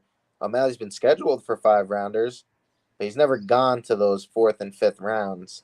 And I think that could be interesting here, where Chito has done it multiple times. And as you said, the style of O'Malley takes a lot more energy. He smokes a lot more weed. You know what I'm saying? He might slow down a little bit. And I think the leg kicks come into factor as well. That's what Joe Pyfer also had to deal with, was those low kicks. I think it could slow O'Malley down. We've seen it in the past. This guy hurt his leg time and time again. And you're telling me at a minus X price tag, minus what? I said that a few weeks now. A minus what? I love O'Malley, but I think he's getting a huge boost on the price here due to his last performance that kind of boosted him into like superstardom. He was a huge underdog there against Aljamain Sterling, and now a guy that's beat him already, you're giving a plus 200, plus 250. I don't agree with that. I think Marlon by decision is a great prop as well. A lot of people saying this going to decision, so why can't Marlon win it as well? I like rounds 4. I like rounds 5. I like the decision. I'm with you on this one, brother. And we're gonna cash another big dog. What was it? I don't think a favorite's won a main event in a long time. Yeah, it's been a while, and not everybody. I don't know a lot of people who were taking Royval. I'll tell you that much. No. I think everybody and their mother was on Moreno. I think everybody and their mother is going to have O'Malley as the last leg of their parlay once again.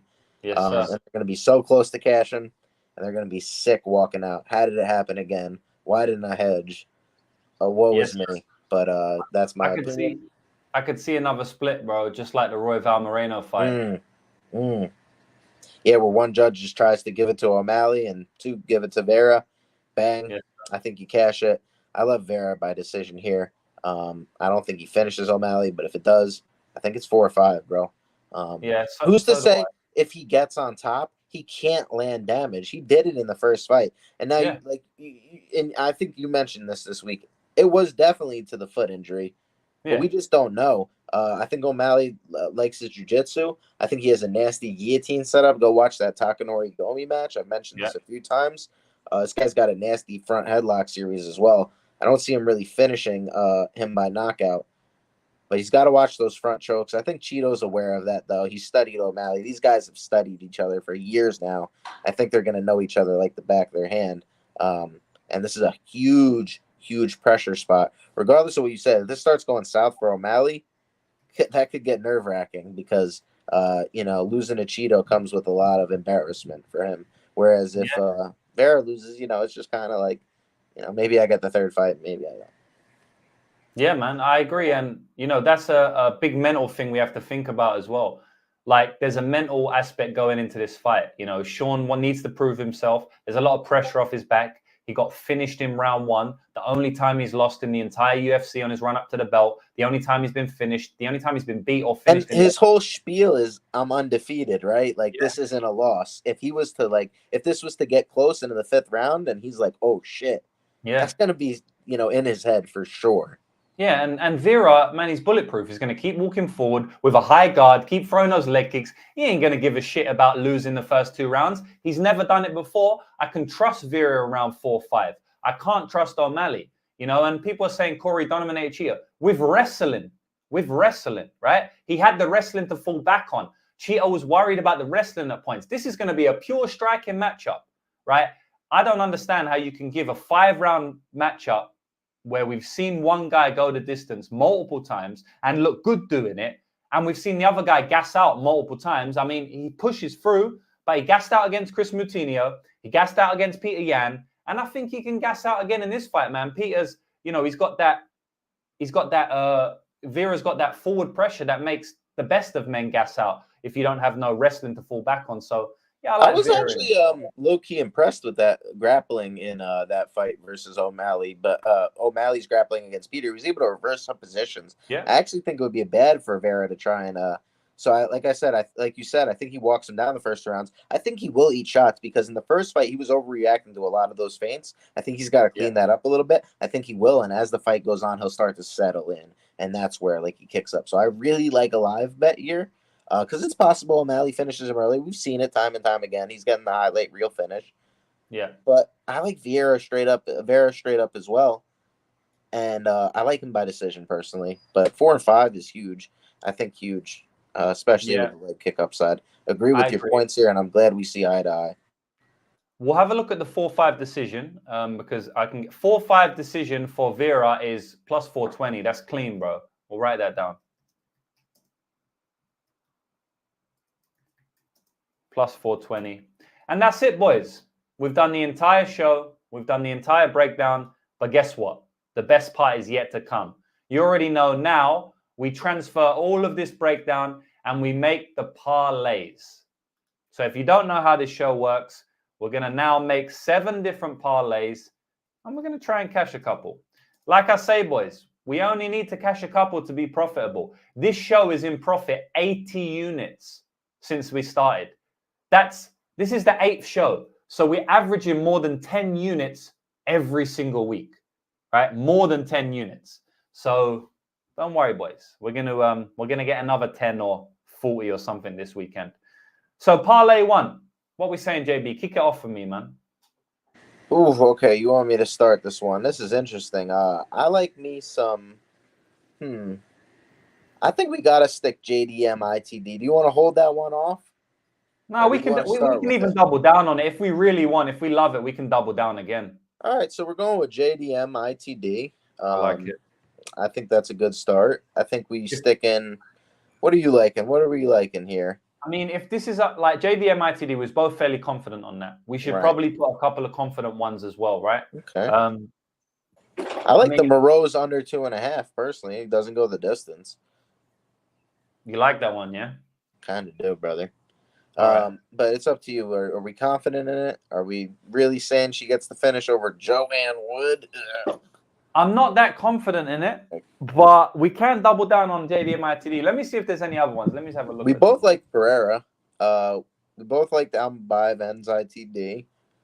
We both like the Jan fight goes the distance. We both like Jelton. We both like Barber. Well, let's put Jolton in this one. Okay. Yeah. Oh, you know what? Should we do just Jolton 1-2 at +225? I love it, brother. I like that one, bro. That's huge. That's big price. I love it. And let me just bring up the Action Network because that's already like a 5 + 500 right there. So let me just bring up the parlay calculator from Action Network. Shout out Action Network. And you can see what I'm doing right now, boys. So this is the best part of the show, boys. So get your pens out, get your papers out, because this is where the real magic happens. This is where the magic just takes over us. I ain't even doing these parlays. Something just takes over me and JB. Yes, sir. Baccarat pack. The Baccarat pack, the spiritual energy, the gambling gods. It just comes to us. Like it's a natural thing. We don't force it. We don't rush it. But I think this parlay hits, bro. JDM ITD 1-2 for Jelton. That's +6. Woohoo! That's clean. +680. Plus what? Bro. +680. That's a beautiful first parlay. Yes, just sir. Leave it like that. That Blaydes pack sounds so good. And that Burns pack. Whew. That Blaydes and Burns right pack. Damn. Got me thinking. Right. Parlay 2, moving on, boys. That's a nice little 680. And as you know, boys, like 680 is something light for this show. Like 500, 600, that's something light. So what other show is kicking off with the first bet they give you a +680? Not that many out there. Yeah, I'm pretty confident in that too. I like that one. I am. I like that one a lot, bro. Might have to double down on that one, like with my unit sizing. Anyway. What about MVP? Are we throwing him in any? Yeah. He's pretty good. What about these round props, actually? That's a good one. That's something interesting we could play with. Yeah. What about JDM? Well, that's a crazy one. JDM round 1, BSD round 3? That's what I was thinking, bro. Should we just do it? Look how they're sitting there, just so right next to each other. I don't know. Just feels like that we just picked those for some reason. Why did we even pick those? Didn't even make sense. They both make a lot of sense, though. Bro, we literally both was going to say it. We don't need to calm it down to get better odds. It is what it is. Let's just do it. JDM round 1, +350. Let me see what we got here. And then the other one was +800. Usually this is me doing this one. This is crazy. Woo! 39.50. +39.50. Well, we got a fucking. That might be the biggest one of the whole show, to be honest. I know JB's cooking up something crazy, but that could be the. That's yeah, definitely not. It'd be crazier than the JB special, but that's definitely going to be number 2. Maybe not. Maybe not. We have to see. We just do it. Like it just happens. Just happens. MMA D Rob saying first time watching live with you guys. I'm psyched. Thank you for the Appreciate money that. line parlays Yeah. the last 2 weeks. You're welcome, brother. It was the last 3 weeks, but it's all right. Maybe you wasn't there for that show. It's about to be it's about to be the last 4 weeks in a couple of days' time. But yeah, man, thanks for the super chat and thanks for watching the show. I did want to shout out Kevin Thomas as well. We did already go through this, but I didn't see this, brother. Sorry, we had a lot of comments. I missed this one. We already went through this one. So shout out to you, Kevin Thomas, for Big up. yeah, Thank you for the my support. man. Uncle Wheezy. Shout out to my man Uncle Wheezy in the house. Big up, fellas. Awesome show as always. Appreciate you, brother. So yeah, man. Moving on. A lot of comments. I wish I could go through. I'm gonna go through them all after that. But I've been getting a ton of support lately, dude. People are going crazy for the Jewish better. It's wild. Bro. Yeah, bro. You got that hype, bro. And by the way, if anyone is watching now and you haven't followed Jewish Better on Twitter, make sure you go and do that right now. I think it's at MMA Line Mover. Yes, sir. Yes, sir. And if you go to Lucrative's page, he tagged me in the last yes, post, so you'll be able to see it. It's right there. I appreciate it. Definitely follow Jewish Better because he gives out a lot of the stuff he's giving out now. He gives out early, or he alludes to it early. He posts some tickets out on Twitter before. So if you want the earlier picks, if you want the earlier bets before the lines move, then jump on the Twitter for that. But this is where we really get down. Yeah, this is the magic. That's what I'm saying. It's not even me and you right now. This is just the spiritual gods or whoever's doing something crazy. So speaking about something crazy, let's put the Almabaev ends ITD because we got to use it at some point. Should we bang that in with the Moroz under 2.5? That's where I'm headed in my. That's what was in my head. All right, say nothing. Someone's asking you the huge bet you tweeted you would reveal on the show. I didn't see that one. Rafael dos Anjos, $2,000 to win $7,000.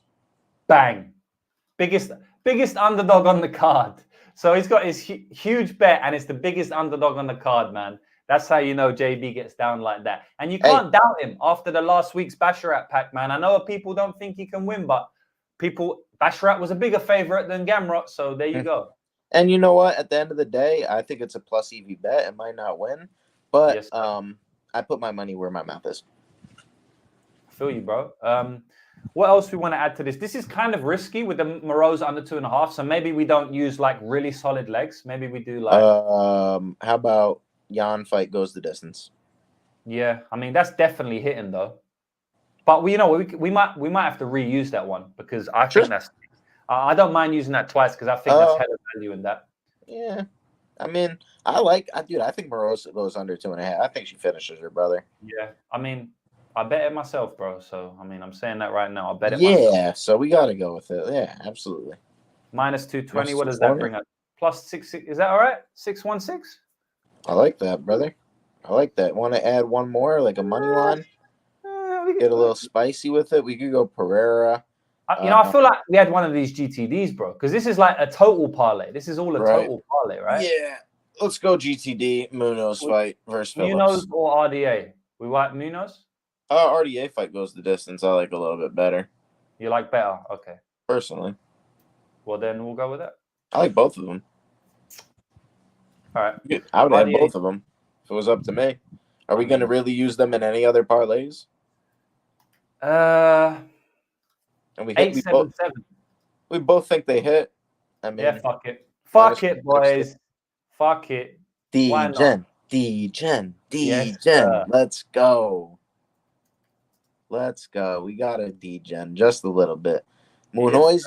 Manoy's gonna get that split decision win for the boys at plus 205. Let's go. Minus 260. 1252. I like it. Munoz. Wait, no. What? Nope. Plus 1252. You said. Yeah. Something light. Plus 1252.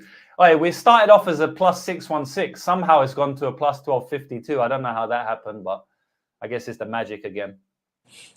Let's go. Stay winning. Stay winning. What else we got? Are we doing the 3 letters? Or I think that's just basically the money line parlay. So we'll have to wait for that. Yeah, I mean, we'll have to wait. Yeah, we'll see. What else do we like? Parlay 4. We like Barber TKO. We do like that. Where's these 3, 4, 5 Veras? Are they gone? Did we get rid of them? Oh yeah, they've many more. jumped out. It's cool. Oh, there they are. Oh, there they are. Yes. Oh yeah, there they are. I think we mixed Barber TKO with that Vera 4-5 decision at plus 420. Damn, oh my lord. Yeah. Yeah, that's fucking crazy. All right, bro. Why not, brother? I mean, what are we getting? The decision at plus 700?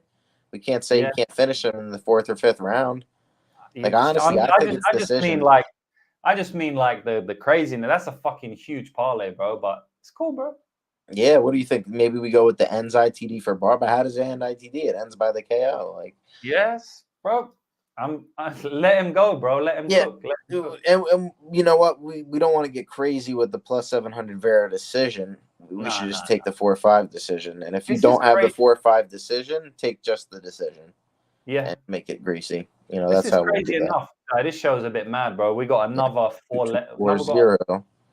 Yeah, another 4-figure parlay, but it's only 2 legs. Huh. Yeah, just people out there. If you don't have the 4-5 decision for whatever reason, somehow you take that decision, you make it plus 700. Yeah, and that'll be like fucking 5,000 or something plus 5,000. Or you play the 4-5 and then you play the decision prop itself. You can play 4 different parlays and you split your stake up. So if you was going to put 1 unit on it, now you put a quarter of a unit on each play, and you do 1 with Vera in round 5, 1 with Vera in round 4, and 1 Vera via decision. And that's it. That's actually only 3. That's only 3 different. And you can split your stakes according to what you think the outcome is likely. Exactly. You know, for the round 5, you can put a little bit less on it if you want to get the same amount back. You can do what you want. Yes, I like it. I like it, brother. Parlay 5. We're starting to build a good flow to this show, and I'm you know, it's a little bit more of a routine. Whereas the first few episodes, we didn't really have it just all yet, and now it's kind of just a little bit easier. Yeah, it's true. It's true. All right, he's about to cook soon. It's not Parlay 6 yet, and you already know what Parlay 6 is. It's the JB special, and we've been this close 100 times, so I feel like this is the one, man. But what else we got? We've done Barber. I don't really care too much about Barber. RDA, we'll leave that for now. We didn't put Zahabi in any parlays last week. We left him on the board. We didn't play him. True, we should have played him. But how do we play it? Then like, who do we play RDA with? Do we get, you know, MVP or we've only got 1 left. I'm not bro. Yeah, let's just be smart about it. Let's slow down. Take a breath. Yeah, we'll take a breath. We'll see. There's no rush. Let me see what we got. So we got some of these big underdogs. I don't know how we're gonna play them, man. Like, because we've only got a couple of. We might have to go 10 parlays for this show, bro. I don't know, man. I'm feeling like we need. I'm just feeling like we got so much to hit. I don't love Pereira, but we'll leave him for the money line parlay. We'll get rid of over 1.5 because we ain't putting that one in now. Cutelaba, maybe money line. We ain't playing a round 1 sub in any parlay. So. Maybe we are, but we'll maybe we are. Maybe all right, bro. I'll leave that one out for now. Moroz TKO, we playing that or maybe wink wink? Maybe. All right. Maybe that's actually the JB special, but we'll see. All right. We'll leave BSD for the money line. See, I don't want to put some of these guys in the money line. Like, I don't really want to put RDA or maybe. Yeah, that would be crazy. How about we go RDA Munoz decision? Or is that too risky for the last parlay? I mean, it's too risky on this show. Man. Like, everyone's saying 10. Oh my lord. Do 10. Fuck it. I mean, at the end of the day, JB, these are all plus EV legs. So if we're betting them, we believe they're plus EV bets. So regardless, we could do 100, right? But we do 9 for UFC 299. All right, I think like we'll do what you say. I don't want to. We'll put in RDA, man. I don't want to miss out. Fair enough. And then Munoz decision. I like maybe pairing that with Munoz decision. We could save that for another one, maybe. Maybe we just go with Did we put JDM in any of the parlay? We did, but it was ITD. Maybe Yeah, we've only put JDM round 1, JDM ITD.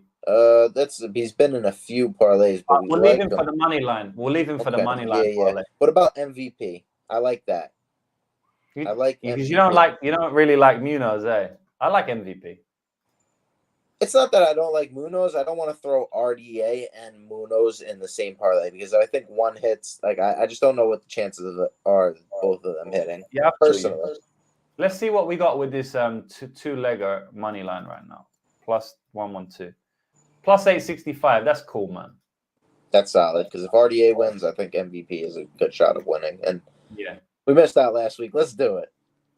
Say no. Yeah, it's true. It's true, man. I mean, we're both saying it's the same thing. He's the biggest favorite, biggest underdog on the card. We're both saying it's a plus EV leg. It makes sense for us to play it. Your mic went out. How many likes do we have right now? How many likes do we have? I don't know. Let me have a look. Can we get? Because if we could get a certain amount of likes, I think we could get 9 parlays going. Yeah, I think that's possible.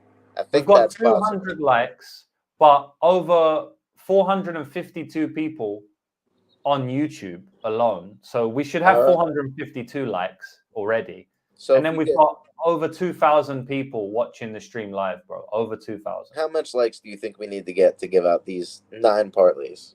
I mean, bro, we should get 452 since there's 452 motherfuckers watching. But I know they ain't going to do it because, I don't know, there's probably a couple of haters lurking. You know, they like to see what the boy does. They like to watch. They like to live the world through the boy. So I know they ain't going to like it. But they still watching. Shout out to you. Nothing but love for you boys. So we'll take away the haters. There ain't too many haters. Mostly I get love. But we'll leave like 20 or 30 haters. So outside of that, we might as well round it up. If 400 likes, that's a bit too much, isn't it? Because people are just, I don't know. Let's do 300. We get 300. If we get 299 likes for UFC 299. Oh, yeah, that's it. We will give 9 parlays. Bang.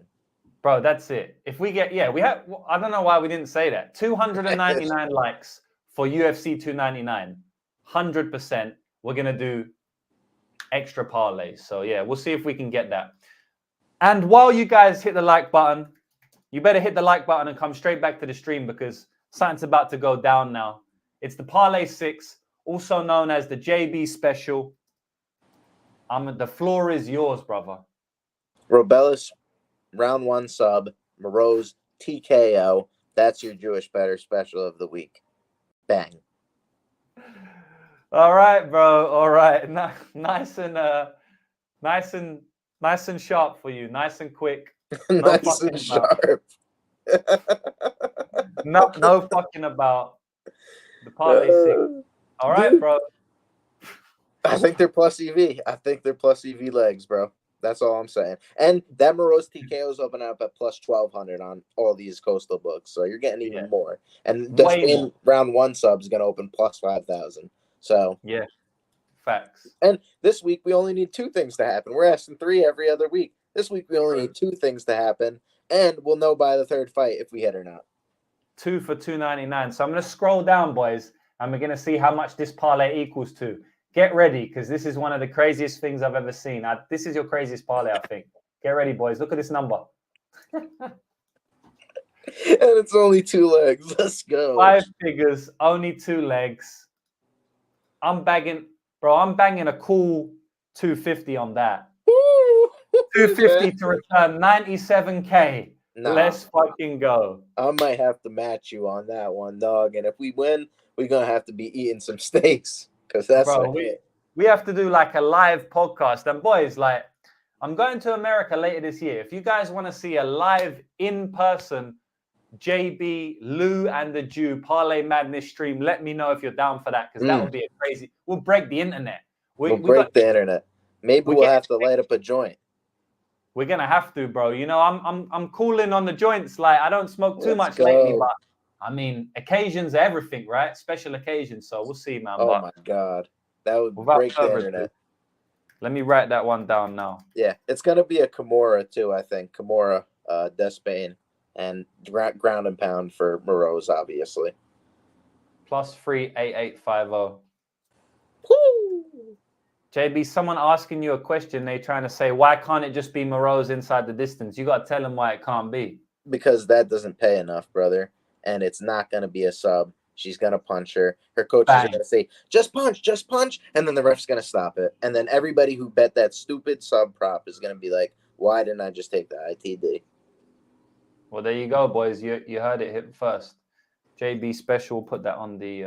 But they really should just take the KO because that's where the value lies. And that's what the... JB Special, we don't just put ITD in the JB Special. We already got that. Like, come on, brother. We did that, bro. We did that.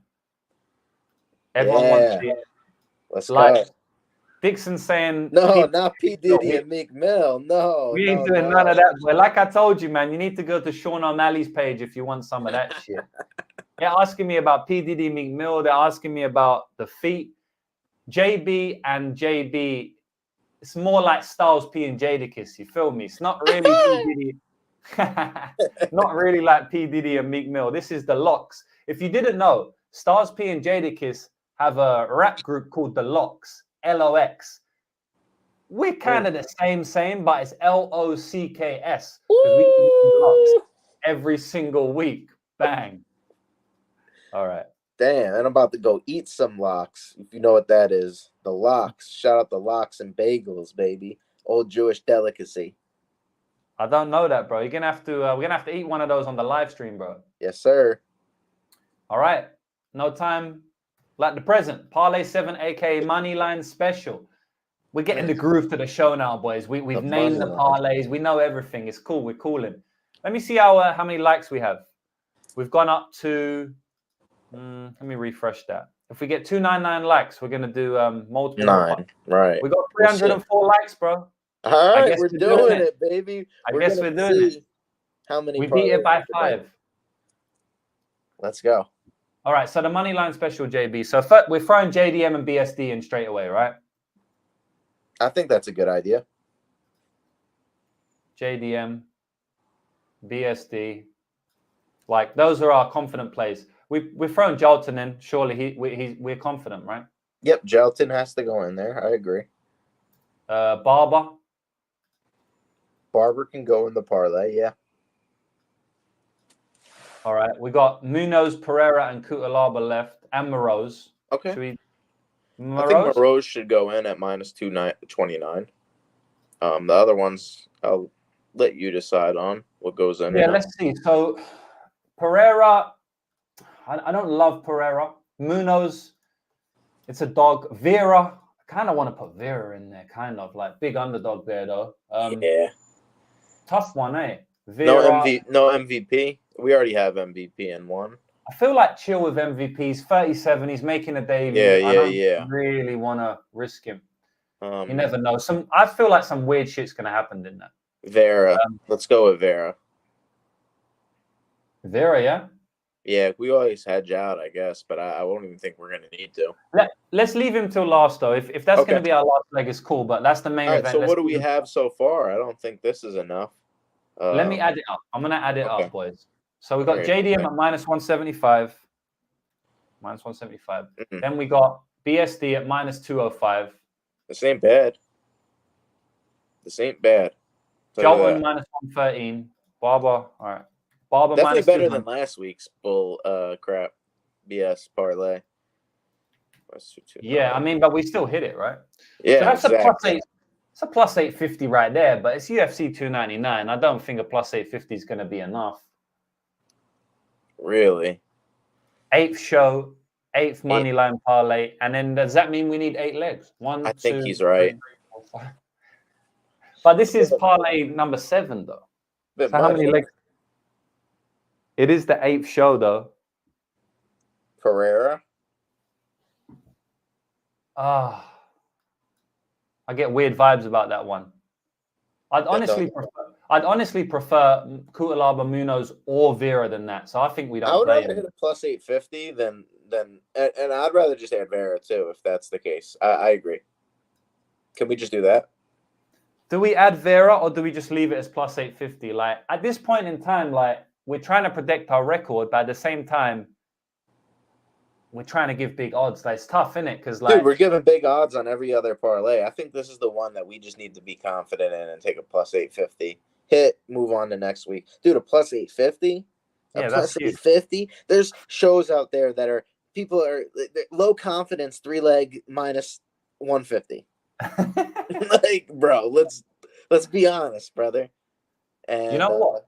Well, I just realized, bro, we got 2 more parlays to play with. We can't waste all of these motherfuckers Vera's now. gonna have to go in one of those, man. I agree. Yeah, facts. All right, fuck it. We'll leave it as I like it. 850 is huge, bro.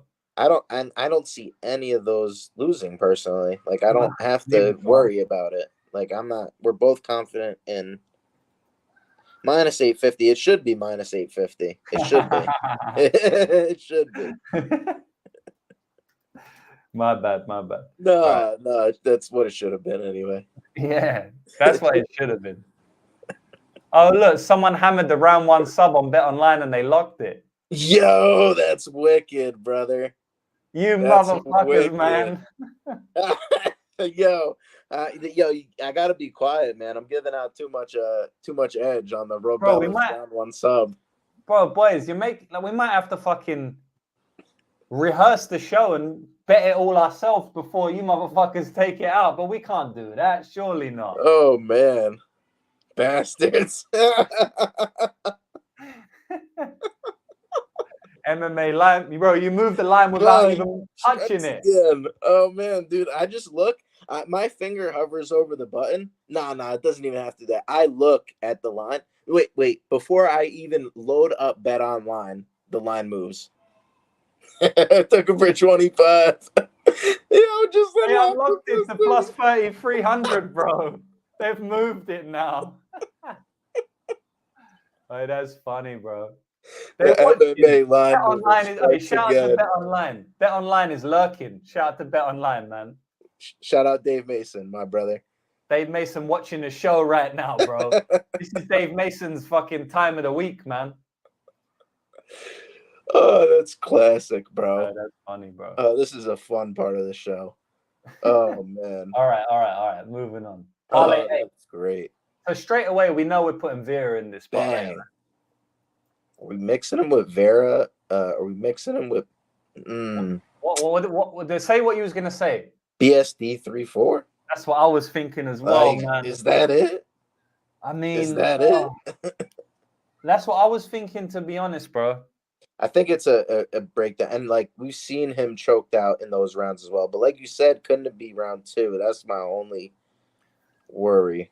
End around, I don't know, man. He's tough though, bro. Like, Do you really trust the cardio of BSD in a 4 or 5? Like, we never seen him that far.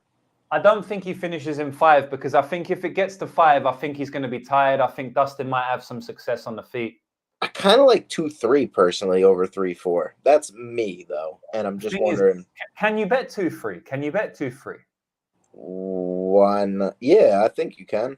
Maybe I'm wrong. Just do 2. We could just do 2 and then 3. Yeah, I like that. I like that. Split our stake and go BSD 2. Do you think 4 is live though? Like, is that more than 2? Like, I think 2 is more live than 4 personally. 2's more live than 4. In my opinion. I think Dustin's really tough, but if he's retiring, he might just go out at 2. You could be tough as nails, and you get choked. It doesn't matter. You can be tough as. That's the one move where you can't tough out a choke, brother, and that's the end deal of it. Is you can't tough out a choke, and a choke, he might not have to retire. He gets knocked out, yeah, that's bad. Choke, no big deal. He can still fight a money fight. I don't know, man. I'm really second guessing myself on this one. 3-4 is interesting. We already did 3. We already had 3 in a parlay. Yeah, we've got 3. We've got his money line. Why don't we stick with 3-4 if that was our gut? That's what we wrote down, but yeah. Now I got you second guessing, right? Yeah, I mean, we're trying to do this professionally, so can't tough guy a choke. That's my thing, and I think he's gonna have grappling success early. Let's have a look at BSD's record. Let's see when he's run through these cats in. Fair enough. I'm speaking like you now, bro. Hanging out with you too much. These cats out here moving lines on Robellis round 1 sub. Without even touching the line. Insane, brother. Insane. So Dustin's getting finished in round 2 via head kick. He's getting finished. But, I mean, I don't really care about that. It's a random head kick. He's getting finished in round 3 with a rear naked choke, which is what I really care about. Round 3, rear naked choke again. Round 1 punches, I don't care. Round 1 punches, I don't care. Dash choke round 4. I mean, the grappling, JB, the grappling's taken a long time to get to him. The only time he's been finished by grappling is round 3 and round 4. And then BSD, on the other hand, I mean, took him a while to get to Stoltzy, didn't he? Yeah. So it's either KO 1-2 for BSD or it's sub 3-4, right? That's how I see it. Yeah, but then, like, going back to your point, I mean, he's only ever finished in round 1 or 2. I mean, round 3 early on. Like, he's never, ever got a round 3 finish in the UFC. So it's like... How do I trust him to get one in round 4? I don't know. Yeah, true. Round 4 is stretching, right? But, like, it's funny because Dustin's only ever been finished in 3 and 4. But then, you know what? I think we go with 2-3, you know, because that gets the round 3 Dustin in, which Dustin's always getting finished in round 3. But then it also gets the round 2 BSD in, which he's only always finishing in round 2 as well. So, yeah, it might be a good idea to do that. Should we do 2-3? I'm with it, my dude. I'm with it. I like it. Right. And I can parlay see that. 8. And then what we'll do is parlay 8.5 because I don't know if we can do the 2-3. Some books have it. Some books have it. You could always, like, if you have FanDuel as well, you could mix the props. So you can go round 2-3 KO, round 2-3. I'm not sure if they do that though for they should have it. They should have it. So the but if not, you just go like split your stake, like James is saying. You do one on round 2, you do one on round 3, and you bet half of what you would have bet on each. That's what we're doing right here. We're splitting the stake. So if you don't have access to 2-3, this is exactly how you do it, boys. I showed it last stream, and then I still got tons of DMs. I don't have round 1 or 2. What can I do? I literally showed it on stream. I don't, like, did you not watch it? I don't understand some of these DMs I get. Sometimes it's okay. And you know what? The chat is the ones who made us do these extra parlays. I don't want to talk it into existence, but I will. I don't mind. You know, I think we hit on a few of these. However many we do, I think they're going to come through. I think the chat knew. They knew. I mean, bro, we've been doing well so far, man. Like I said, 80 units up. Yes, sir. This is the episode 8 hasn't even finished, and we're 80 units up, man. So bang. Yeah, trying to find that on any other show. Like I said, they're giving out 3-leggers for -4. My grandma could have did that. Stop it. Stop it. Yeah. And I mean, we're doing, bro. There's no other show in the world that's +3 8850. It doesn't exist. And you know what's going to happen now? You're going to see a lot of shows trying to imitate what we're doing. But the reality of it is, there could never be another Parlay Madness because there's no other lucrative MMA out there. Shout out Lucrative MMA. There's no other Jewish better in the world. And that's a fact. So if you aren't already, go to lucrativemma.com. Go sign up for that Elite Zone because we're going to cash a bag this week. How much was it that you made on UFC 297? Can we tell them again? Over 100K. Over 100K. 298? Over 100K. So 299, I think we got to make over 200K. And that's what I'm saying. And I think some of it comes from these parlays right here. Bro, these parlays have been killing it so far for me, man. Like these have really boosted up my my bankroll a lot, man. So huge. I don't put a lot of money on these parlays compared. Like I put $500 on like a couple of the parlays that we've done, but then I'll put like $7,000 on a money line. So like comparatively, I'm not putting a lot on. But if they hit because of the odds we're doing, they fucking massive amounts of money, you know. So yeah, they've been doing super well for me, man. I'm so glad I did this stream. So glad I linked up with you. Thank you.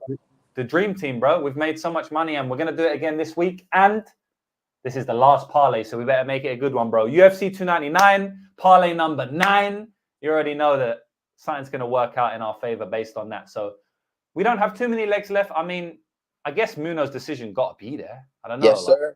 It's right there, right? Yes, sir. You already reading my mind. All right, we got Munoz decision. Vera decision? Nah. We got a bunch of these random guys on here that kind of just. Are we using Cutelaba or Pereira, or do we just get them off the board? I don't want to use Cutelaba. I'm down to use Pereira. I don't want to use Pereira. I'm down to use Cutelaba though. All right, let's put Cutelaba in a parlay. Should we just do Cutelaba round 1 though, or do you think it's possible? Bro, the odds ain't out yet, man. I do want to do round 1. I really want to do. Like, I'd prefer that. Yeah, that's whack. Come on, Let me check guys. What are you doing? These bookies, they're scared, man. I'm telling you. Dave Mason, bro. Like, you're watching the show right now. Can you please go? Since you're watching the show, can you please turn the show off? You don't have to completely turn it off. Just press pause. Go to Bet Online. Put in the Cutelaba round 1 odds. We'll hit it. You'll move the lines, and then come back and watch the show, bro. No hard done. I'm looking on Bet Online right now. I'm on Bet Online right now. Beautiful. UFC 299. Yeah. Nah, no odds, bro. We'll just put his money line in, bro. Yeah. Fuck it. I mean, if he wins in round 1, right, the money line's probably gonna be 150 anyway, man. So fuck it. For real, we might have to go on Friday, man. We might have to start going on Fridays if possible. It sucks. I know, we don't want to wait. I like to give time to the people. Right. That's huge, man. I think that's a huge part of it as well. So it's on the bookmakers. They gotta be ready, because DraftKings, man, what are you doing this weekend? I got a greasy theory, man. I think it's because they know the parlay madness is lurking. They don't want to give people that time. They're trying to, pull some tricks here, brother. I feel you, bro. All right, so 300, 120. We can add like one more. Yeah, you know what? I mean, he could get it done in 2. So I guess 1-2 would be the real play. But let's just take the money line. Yeah, and GTD. I mean, have we put it in 1? No, we ain't put it. Oh, we did put it in 1, but I mean, it's gonna hit, right? Did we? Yeah, we put it in this one. Yeah, let's do it again. Or JDM ends ITD. JDM ends ITD is great. I would just put JDM in another one. Just put JDM money line. Really? I would just do it again. Why not? Yeah, but the thing is, like, money line minus 175. Oh yeah, that's not great. Ends ITD, like, I don't think JDM's winning the decision. Could we do Jailton again? Is that allowed? Yeah, I mean, he's in the money line special. Jailton 1-2 again? We just throw it in again? Jailton 1-2, he's plus in that 225. And that way, you spread your if it does hit and JDM IT somehow doesn't hit, we have a chance to still hit on the Almeida 1-2. So you want to bang the Almeida 1-2 in that as well? Even though that JDM's winning ITD and Almeida's winning 1-2, yeah, why not throw it in another one? Say nothing, bro. All right. 25. This should be a big one. Plus 300. I do think there is some scope for Jalton to like lay and pray him, but I do think he will finish. Well, I think after the last fight, I think he wants to finish. Yeah, and Blaydes. I mean, when does Blaydes lose a decision, really? Right. You know what I mean? I think Blaydes will be the guy to give him a finish as well. Yeah. And, it just kind of really works out for him in this spot. I mean, boys, we're closing off on a fucking 2,083. Are you serious? That's a beautiful number right there. Anything else? Not really. Yeah, I think that's the honorable mentions, though. To the Shadow Realm they go. Honorable mentions. There we go, bro. I think we save that. Yeah. Just so we can go back and look historically. Eventually, we'll have to add up all the numbers, and we'll go back and look. And maybe we could create even like little shorts for the show. For the previous weeks, we could do that. Stuff like that, because we talk a lot of smack there on the show. There's a lot of little random segments, so I think that would be perfect for the shorts. And that's the scene nowadays, because people have short attention spans. I saw a comment a few weeks ago, and I'm gonna go off on a little ramble, and I'm gonna give it to you. Let's go. Got to make the show a little. 2 hours is nothing when you're making this 80 units. It's nothing. So that's all I gotta say. Facts, man. Like everyone who stayed here so far, shout out to you. Appreciate you. A lot of people got short attention spans, but at the end of the day, man, money doesn't come quick. Money comes quick when we're cashing them, but it takes a long time to go through this show and break down exactly what we want to do. And when placing bets here, we haven't thought about our bets like every other show and then coming onto the screen to tell you our bets. we're actually placing bets live in real time. So it takes a little bit longer, you know. And UFC 299, we needed to go a little bit hard. Joe's saying, can I scroll up one more time? I will, as I always do. But I've also gave everybody access to this. So you've got access to the exact sheet that you looked at. If you just go here right now, you can go to this. Sorry, boys, I can't give it to you in a link or not. You're just going to need perfect. You're going to need to copy and paste that, and you're going to have. You could put it in the description.